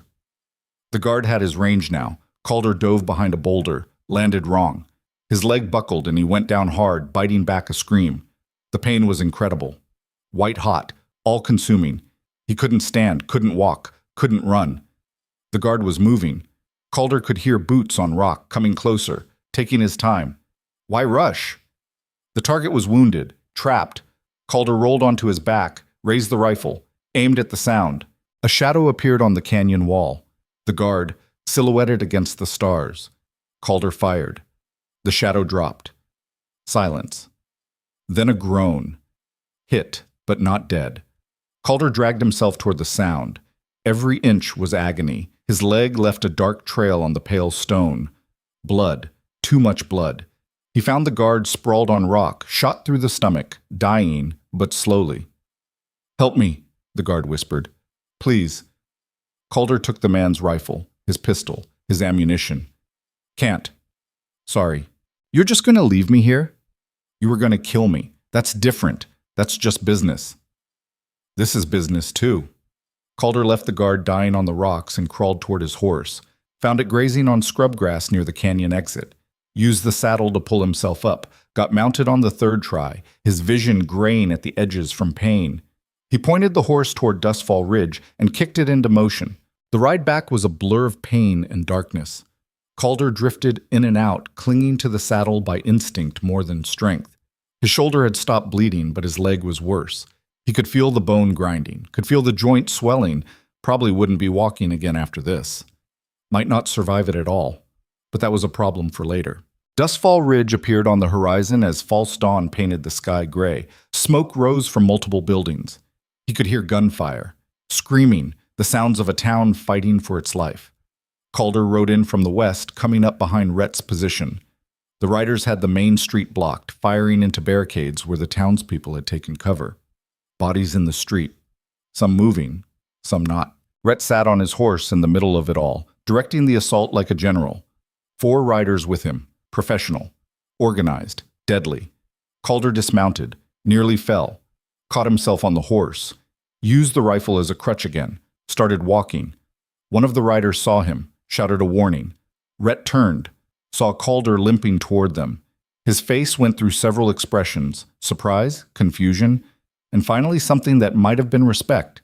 "You're supposed to be dead," Rhett said. "Yeah, well, I'm stubborn. You can barely walk." "Don't need to walk, just need to shoot." Rhett studied him. "You know you can't win this. Even if you kill me, my men will finish the town. Everyone dies, including you." "Probably." "So why are you here?" "Because someone has to be." Rhett nodded slowly. "Fair answer. Stupid, but fair." He raised his voice. "All of you, hold fire. The old man and I are going to settle this properly." The shooting stopped. The sudden silence was startling. Calder could hear his own breathing, could hear his heart hammering, could hear Lena's voice from behind the barricade shouting his name. "Just you and me," Rhett said. "Clean draw. Fast gun wins. You beat me. My men ride out. I beat you. They finish what we started. Deal? Your men will honor that? They'll honor it or they don't get paid. And these boys like getting paid." Calder looked at Rhett's guns. Pearl-handled, tied down low. Fast guns. Worn smooth from use. Looked at his own. Standard, nothing special, reliable. Looked at his right hand, shaking from blood loss, from pain, from exhaustion. This was how it ended. Not in glory, not in victory. Just two men in a dirt street betting their lives on who could clear leather faster. "All right," Calder said, let's do this." They faced each other, maybe 20 feet apart, close enough to see each other's eyes, close enough not to miss. The town held its breath. Rhett smiled. "Any last words?" "Yeah, you talk too much." Rhett's laugh was genuine. "You know what? I actually like you. It's a shame this is how it has to end. Could just leave. Could just ride away. Could, won't." Rhett's hands hung loose by his guns. "On three?" "On three." 1. Calder's mind was clear. Still. The pain faded. The fear faded. Everything faded except this moment, this decision, this single heartbeat stretched into eternity. 2. Rhett's eyes narrowed, calculating, measuring. He was fast. Everyone said so. Fast enough to kill a marshal. Fast enough to build a reputation. But speed wasn't everything. Sometimes you didn't have to be fastest, just had to be faster. 3. They drew. Rhett was fast. Impossibly fast. His guns cleared leather like magic, both of them crossing draw. Beautiful, perfect, professional. But Calder had been doing this since before Rhett was born. Had learned on battlefields where hesitation meant death. Had practiced in alleys and saloons and dusty streets just like this one. Had killed men faster than Rhett. Men slower. Men who'd been lucky and men who hadn't. And in that split second, that microscopic instant between thought and action, Calder was faster. His gun came up, hammer cocking, finger squeezing, the barrel finding the target like it had 10,000 times before. He fired. The bullet caught Rhett in the chest. Dead center. Rhett's guns went off, both of them, but his aim was already falling. Both shots hit dirt. Rhett looked down at his chest, at the blood spreading across his expensive shirt, looked back up at Calder with eyes that held surprise and maybe a little respect. "Well," he said. "Hell." He fell forward, hit the ground hard, twitched once, went still. Calder stood there, gun smoking, swaying on his feet. His leg finally gave out completely, and he went down, hit his knees, stayed there. The remaining riders looked at each other, looked at their dead boss, looked at Calder kneeling in the dirt. One of them spoke. "Deal's a deal. We ride out." They turned their horses and left, just like that. No drama, no vengeance, just business, like the dying guard had said. The barricades came apart. People emerged. Martha, the blacksmith, Sarah Hendricks, Old Man Brenner, others Calder didn't know, and Lena, running toward him, her face streaked with tears and dirt and smoke. "You came back," she said, falling to her knees beside him. "You stupid, crazy old man. You came back. Couldn't let you have all the fun. You're bleeding. Your leg, it's..." "I know." Calder tried to stand, Failed. Think I'm done standing for a while. We need to get you to a doctor. Town got a doctor? We got a woman who used to be a nurse. That'll have to do. Calder let them carry him. Let them lay him on a table in the boarding house. Let the former nurse cut away his pants and examine the leg. Let her shake her head and make noises that didn't sound promising. It's bad, she said. Real bad. I can set it, but you're never going to walk right again. Might not walk at all. Can you save it? The leg? Maybe. Maybe not. Infection's the real risk. We don't have proper medicine out here. Do what you can. She did. It hurt worse than getting shot. Worse than anything Calder could remember. He passed out twice. Hodgson came back to consciousness screaming once. They gave him whiskey for the pain, but it wasn't enough. Nothing was enough. When it was done, when the bone was set and the wound cleaned and bandaged, Calder lay on the table staring at the ceiling and wondering if survival was actually victory or just delayed defeat. Lena sat beside him. Her hand found his, squeezed. "Thank you," she whispered. "For what? Getting shot? Breaking my leg? Nearly getting everyone killed? For coming back, for caring enough to come back." Calder closed his eyes. "Your father, what would he think about all this?" "I think he'd be proud. Of you. Of the town. Of me. You did good. The barricades. The organization. That was smart thinking. I had a good teacher for about 5 minutes." She squeezed his hand again. "What happens now?" "Now, town rebuilds. You find someone to wear the badge, someone who can actually walk." "What about you?" "Me? I'm not going anywhere. Not for a while, anyway." "Good. Because we need you. You need a lawman. I'm just a killer with a conscience." "You're more than that. You just don't want to admit it." Maybe she was right. Maybe she wasn't. Calder was too tired to figure it out. Outside, dawn was breaking for real. The sun rising over Dustfall Ridge, painting the burned buildings and blood-stained street in shades of gold and copper. A new day. A new beginning. Or just another ending that hadn't finished yet. Either way, Calder was too exhausted to care. He closed his eyes and let the darkness take him. And for the first time in 3 years, when sleep came, it didn't bring dreams of the dead. Just silence. Deep and complete and finally, mercifully, peaceful. Calder woke to sunlight and the smell of something that might have been soup. His leg felt like someone had replaced the bone with broken glass, and his shoulder throbbed in time with his heartbeat. But he was alive, which was more than he'd expected when the shooting started. The room was different. Not the boarding house. Smaller, cleaner. A real bed instead of a cot. Curtains on the window. Someone's home. "You're awake." Martha appeared in the doorway carrying a bowl. "Good. Doc said you'd either wake up today or not at all. Glad you picked the first option. How long? 3 days? You've been in and out, mostly out. Fever broke yesterday." She set the bowl on the small table beside the bed. "Can you sit up?" Calder tried. His body had other ideas. Martha helped him, propping pillows behind his back. The movement sent fresh waves of pain through his leg, but he gritted his teeth and didn't make a sound. "Tough old bird," Martha said. "Most men would be screaming. Screaming doesn't help. Neither does being stupid, but that didn't stop you from riding back into town half dead." She picked up the bowl. "Soup. It's not much, but it's hot. You need to eat." The soup was thin, but good. Vegetables and something that might have been chicken. Calder ate slowly, his hands shaking from weakness. 3 days. He'd lost 3 days. "The town," he said between spoonfuls. "What happened after town standing, barely. We lost 4 people in the fighting, another 6 wounded. Could have been worse. Would have been worse if you hadn't come back." "Rhett's men, they left?" "Rode out right after you dropped. Headed south. Haven't seen them since." Martha took the empty bowl. "We buried Rhett in the cemetery. Gave him a marker and everything. Some folks thought we shouldn't, but Lena said even bad men deserve a proper burial. Girl's got her father's heart." "She all right?" "Physically, yes. Otherwise?" Martha shook her head. "She killed a man. Watched you nearly die twice. Had to organize the town's defense while scared out of her mind. She's 16 years old. Nobody's all right after that. Calder leaned back against the pillows. 16. Same age he'd been when he killed his first man.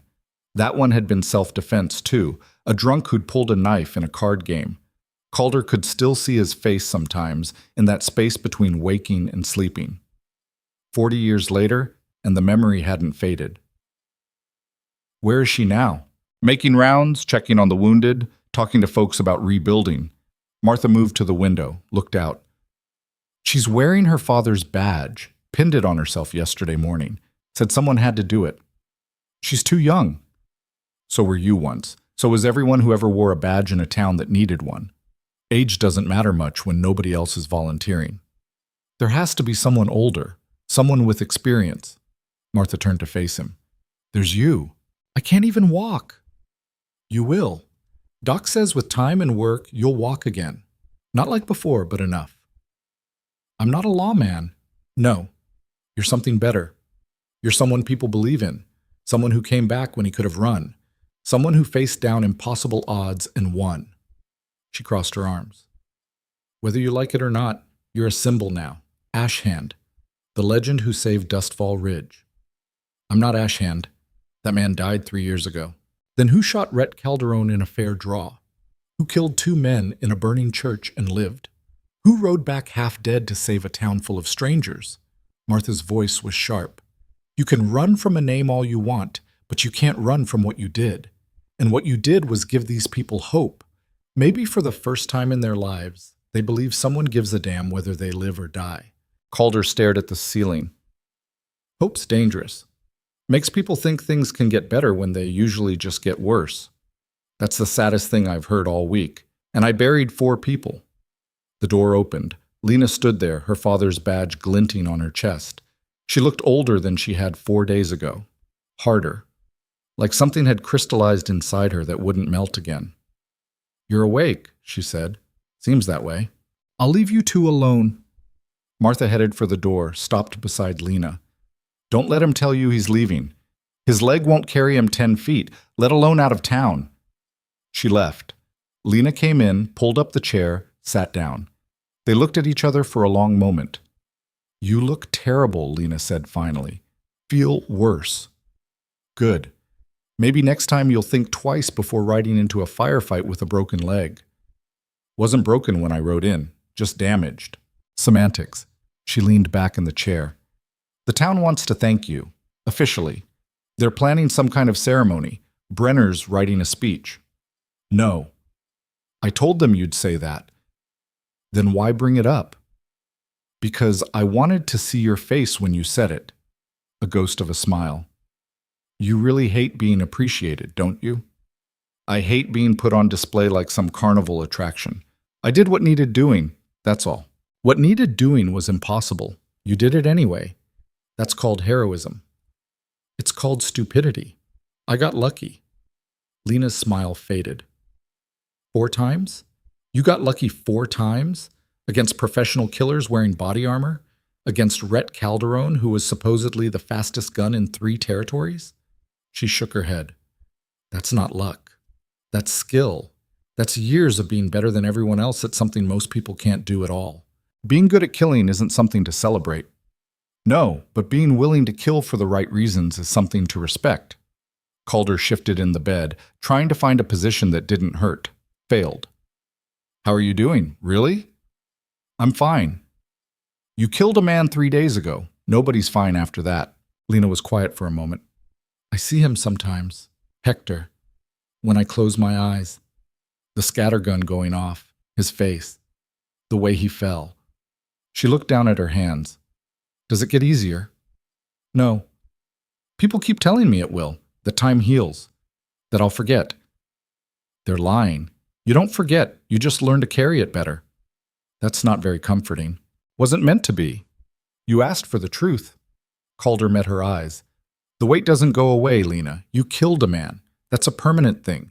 It changes you, makes you different from people who haven't. But it doesn't make you bad. Doesn't make you wrong.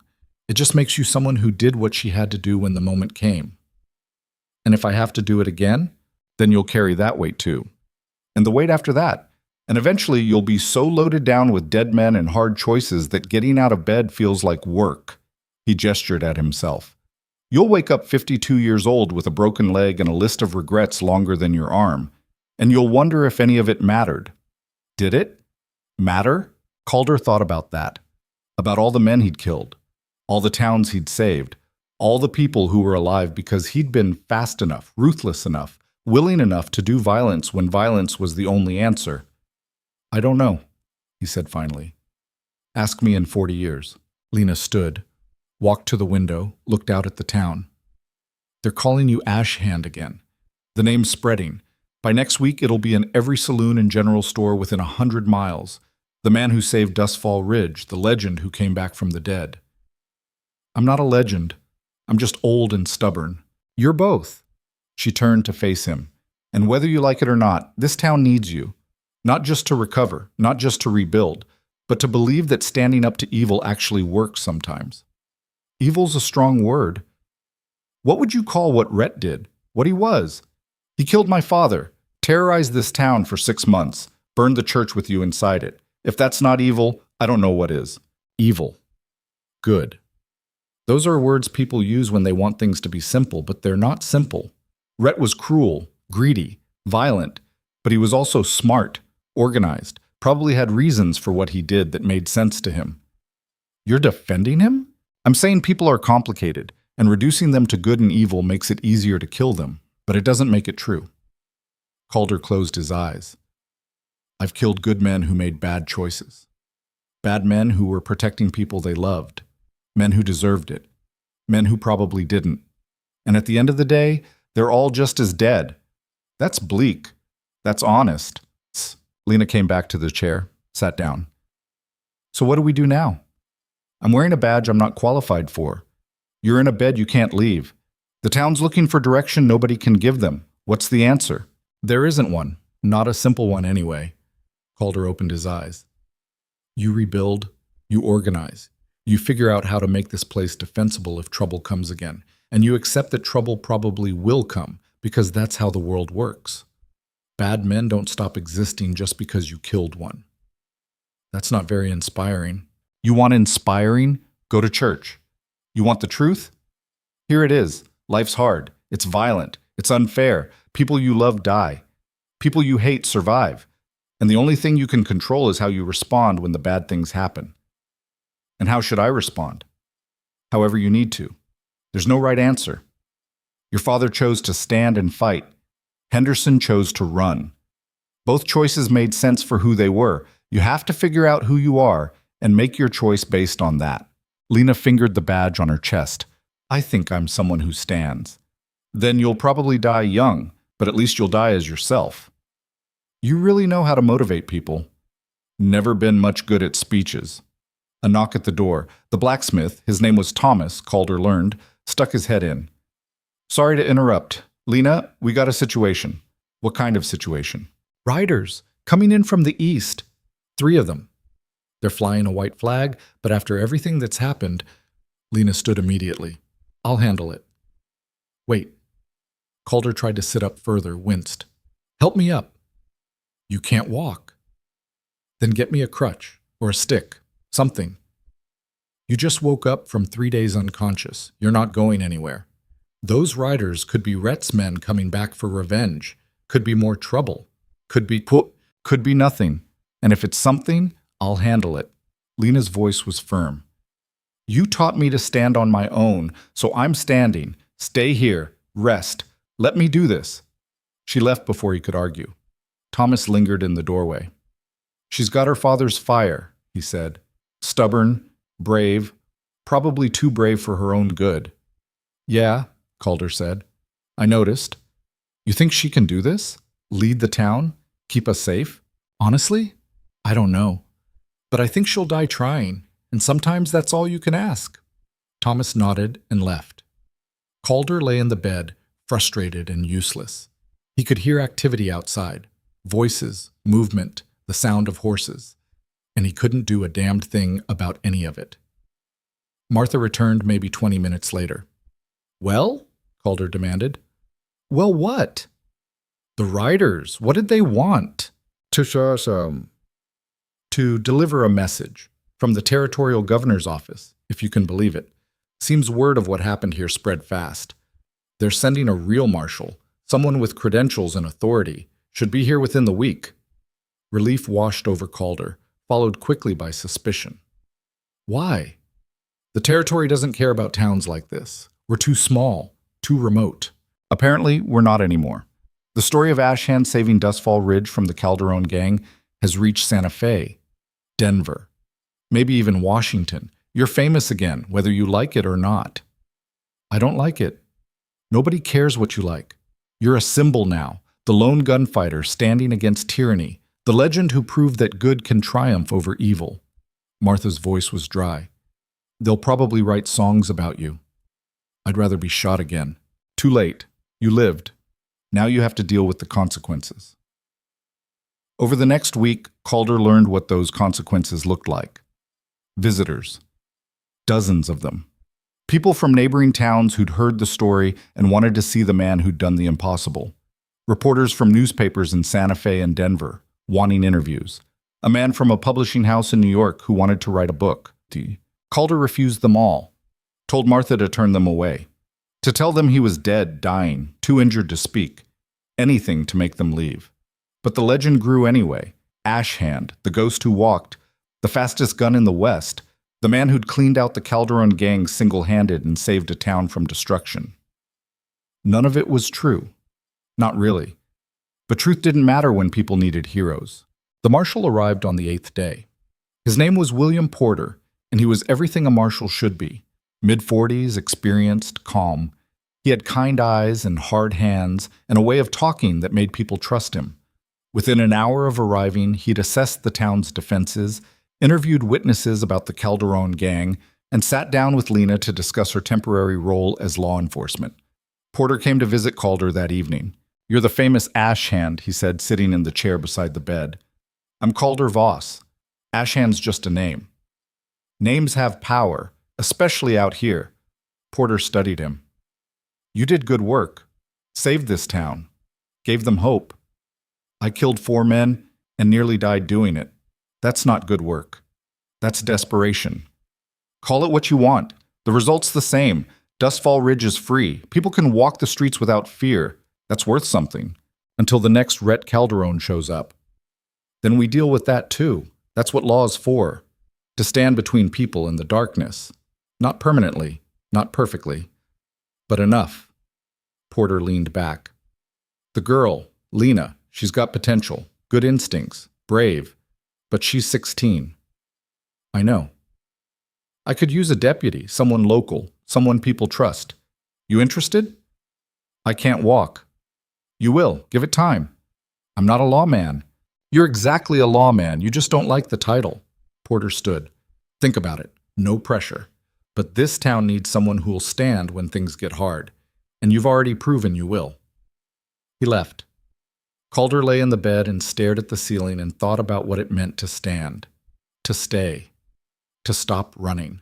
3 weeks after the shooting, Calder took his first steps. With a crutch under one arm and Martha supporting the other, he made it from the bed to the door. 10 feet that felt like 10 miles. His legs screamed the entire way, but he made it. "Small victories," Martha said. "Small," Calder agreed, but it was something. By the end of the month, he could walk around the room.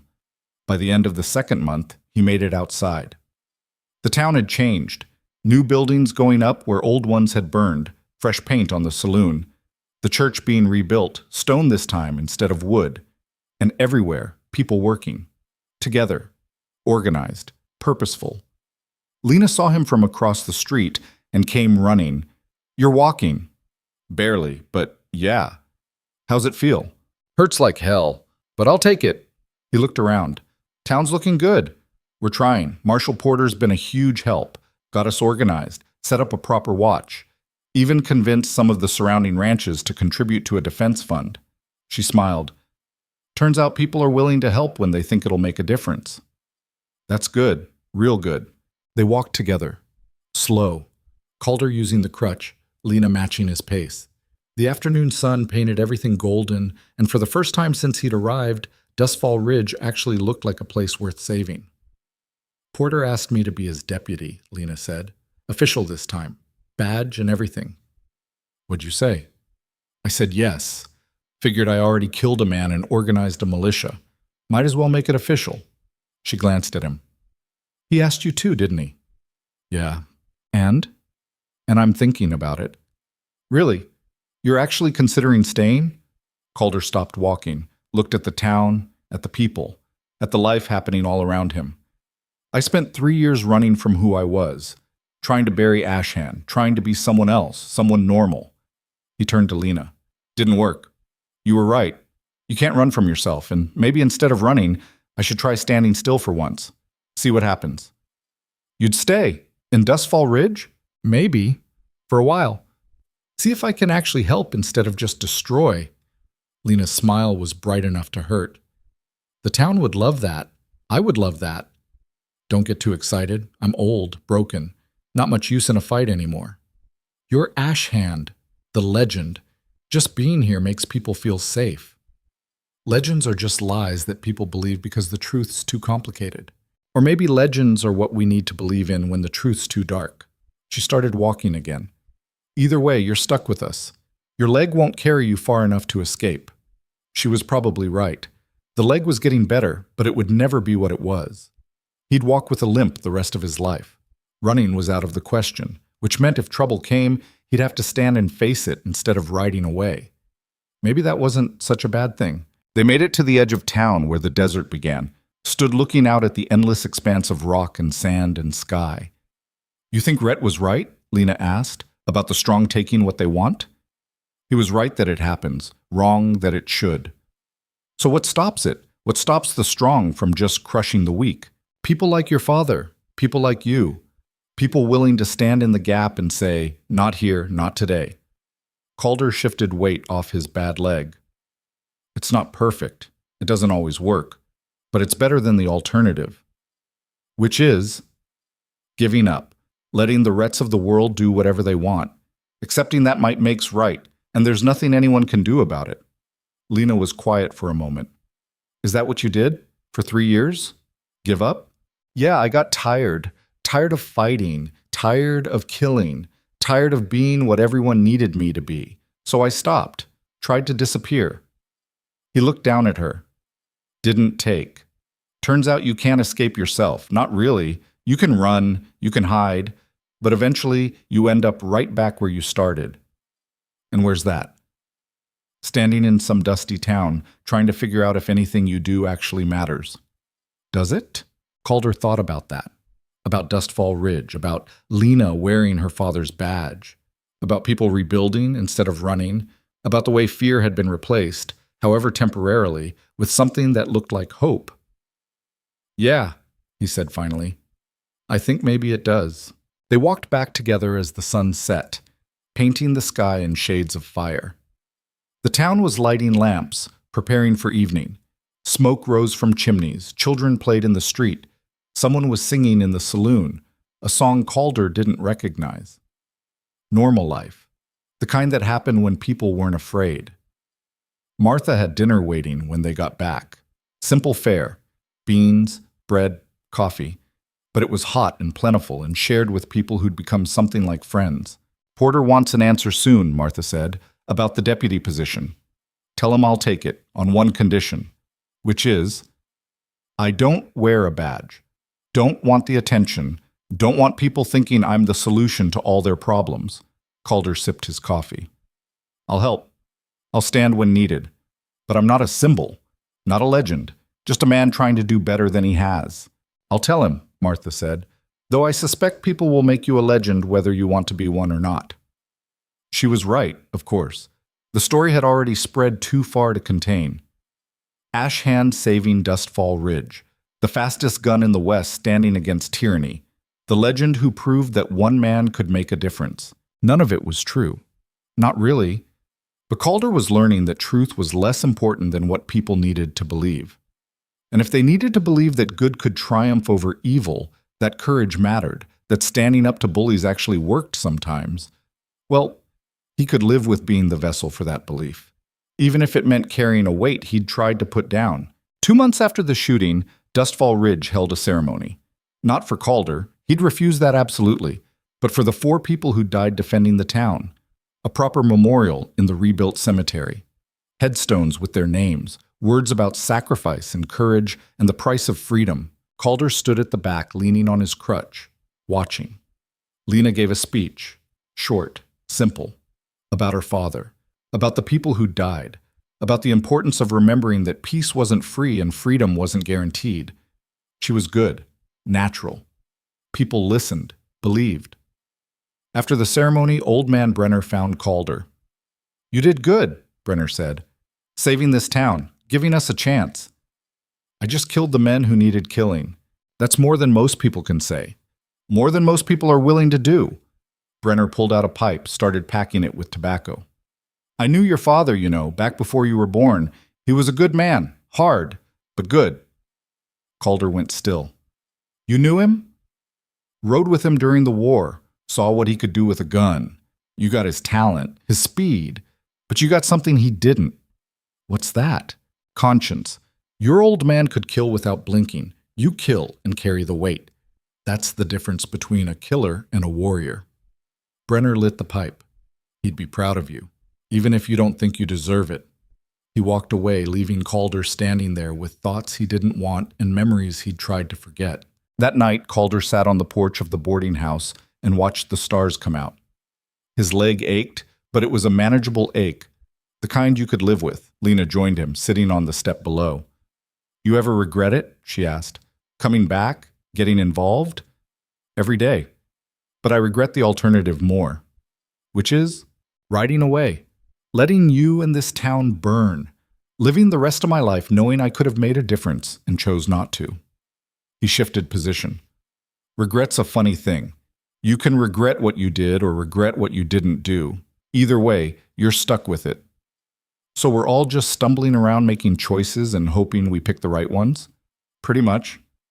"That's not very reassuring." "Life's not very reassuring, but we do it anyway." Calder looked at her. "You're doing good work. Your father would be proud." "You think?" "I know. He stood for something, died for it.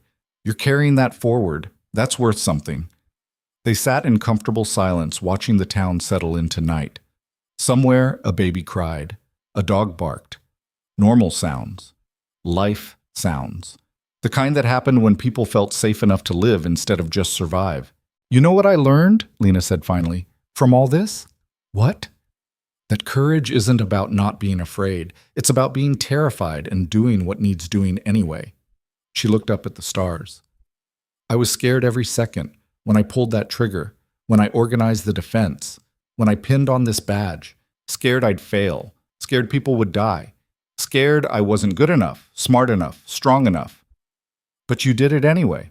"Yeah, because someone had to. And if not me, then who?" "That's the question, isn't it? If not me, then who? If not now, then when?" Calder stood, using the crutch. "Your father answered that question with his life. You answered it with yours. Most people never answer it at all." "What about you? What's your answer?" Calder thought about that. About 3 years of running. About coming back. About standing when he could have ridden away. "I guess my answer is that I'm tired of running. Tired of pretending I can be something I'm not. I'm a killer. Always have been. But maybe I can be a killer who stands for something instead of just destroying everything he touches." He looked down at Lena. "That good enough?" "Yeah," she said. "That's good enough." The weeks became months. Calder's leg healed enough that he could walk without the crutch, though the limp remained. He worked with Porter and Lena, helping organize the town's defenses, teaching them how to shoot better, how to think tactically, how to survive when violence came calling, because it would come calling again. That was the nature of the frontier, the nature of humanity. There would always be another Rhett Calderon, another gang looking for easy prey, another test of whether people would stand or fold. But Dustfall Ridge was ready now, organized, united, armed not just with guns, but with the knowledge that they could fight back and win. 6 months after the shooting, a letter arrived. From Denver. From a man claiming to be Rhett Calderon's brother, demanding justice, threatening revenge. Porter brought it to Calder. "What do you think?" the marshal asked. Calder read the letter twice. "I think it's bluster, trying to scare us. If he was serious, he'd just show up with men and guns. But if he does show up, then we handle it, same as we handled Rhett. Calder handed back the letter. Difference is, this time we're ready. This time we won't be surprised. You sound confident. I sound old and tired, but I'll stand when needed, same as always. The brother never came. Maybe it had been bluster. Maybe he'd heard what happened to Rhett and decided revenge wasn't worth it. Either way, the threat faded. Life went on. Dustfall Ridge grew. New families moved in. The silver mine that everyone thought was tapped out produced a small strike, enough to bring commerce. The town that had been dying 6 months ago was now growing, thriving. And Calder stayed. Not because he had to, not because he couldn't leave, but because for the first time in 3 years, he'd found something worth staying for. A purpose beyond destruction. A reason beyond survival. He'd never be Ashend again. That man was gone, buried under years and regret and a determination to be better than he'd been. But he could be Calder Voss, deputy, teacher. The man who stood when standing mattered. It wasn't redemption. Redemption was for people who thought they could erase the past. Calder knew better. The men he'd killed would always be dead. The choices he'd made would always be made. You couldn't undo the past. You could only try to build a better future on top of it. And that's what he did, day by day. Choice by choice. Standing when he could. Helping when he was able. Teaching Lena and others that courage wasn't the absence of fear, but the decision to act despite it. 1 year after the shooting, the town held an anniversary. Not a celebration. Too many people had died for that. But a remembrance. A marking of the day things changed. Calder didn't attend. Instead, he rode out to the cemetery alone, stood before Rhett Calderon's grave. The marker was simple, just a name and dates, no epitaph, no judgment. You were right about one thing, Calder said to the headstone. The strong do take what they want, but you were wrong about what makes someone strong.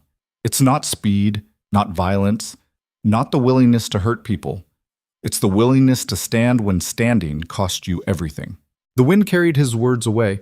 The desert didn't care about philosophy or revenge or the meaning of strength. It just was. Eternal. Indifferent. Calder turned and walked back to his horse. His legs still hurt, but less than it had. Time healed some things. Not everything, but some. He rode back to Dustfall Ridge as the sun set. Back to a town that was no longer dying. Back to people who no longer lived in fear. Back to a life he'd never expected to have. It wasn't perfect. Nothing was perfect. There would be more threats, more violence, more hard choices and harder consequences. But that was life on the frontier. That was life anywhere. The difference was that now he wasn't running from it. He was standing in it, part of something larger than himself. Part of a community that had learned the hardest lesson the frontier could teach, that survival required courage, courage required sacrifice, and sacrifice was only meaningful if it was for something worth protecting. Dustfall Ridge was worth protecting. The people in it were worth protecting. And Calder Voss, the man who'd tried to bury himself in anonymity and whiskey, had found that protecting things gave his life a meaning that destroying them never had. He rode into town as the lamps were being lit. Lena was on the porch of the marshal's office, badge glinting in the lamplight. She waved. He waved back. Home, he thought. After 52 years and more miles than he could count, he'd finally found something like home. It wouldn't last forever. Nothing did. But for now, in this moment, in this town, he was exactly where he needed to be, and that was enough. The stars came out one by one, painting the sky with ancient light. The desert wind whispered through the streets. And in Dustfall Ridge, people went about their lives with something they hadn't had in a long time. Not happiness, not perfection, not the absence of fear, but the knowledge that when darkness came, someone would stand against it. Someone who'd stood before and would stand again.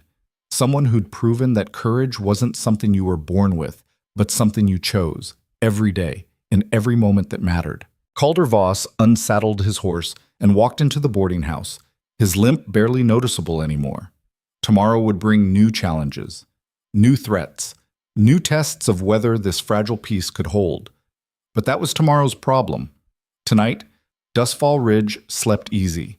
And in the morning, when the sun rose over the frontier, it would rise on a town that had learned to fight for itself. A town that had found its courage in the darkest moment and refused to let it go. And somewhere in that town, an old gunfighter who'd tried to die found that he'd learned to live instead.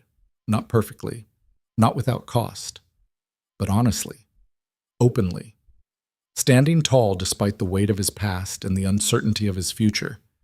Because in the end, that's all anyone could do.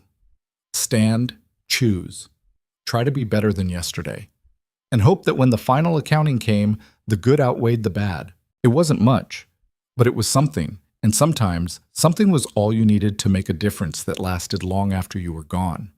The story of Ashhand and Dustfall Ridge would be told for years, embellished, changed, turned into legend, and like all legends, the truth would blur and fade until only the shape remained. But the people who were there would remember, would tell their children and grandchildren about the day fear broke and courage answered, about the girl who stood when no one else would, about the old gunfighter who came back when he could have run, and maybe, in the telling and retelling, someone else would find the courage to stand when their moment came, to face their darkness, to be better than they thought they could be. That was the real legacy, not the bodies, not the violence, but the choice to stand when standing mattered.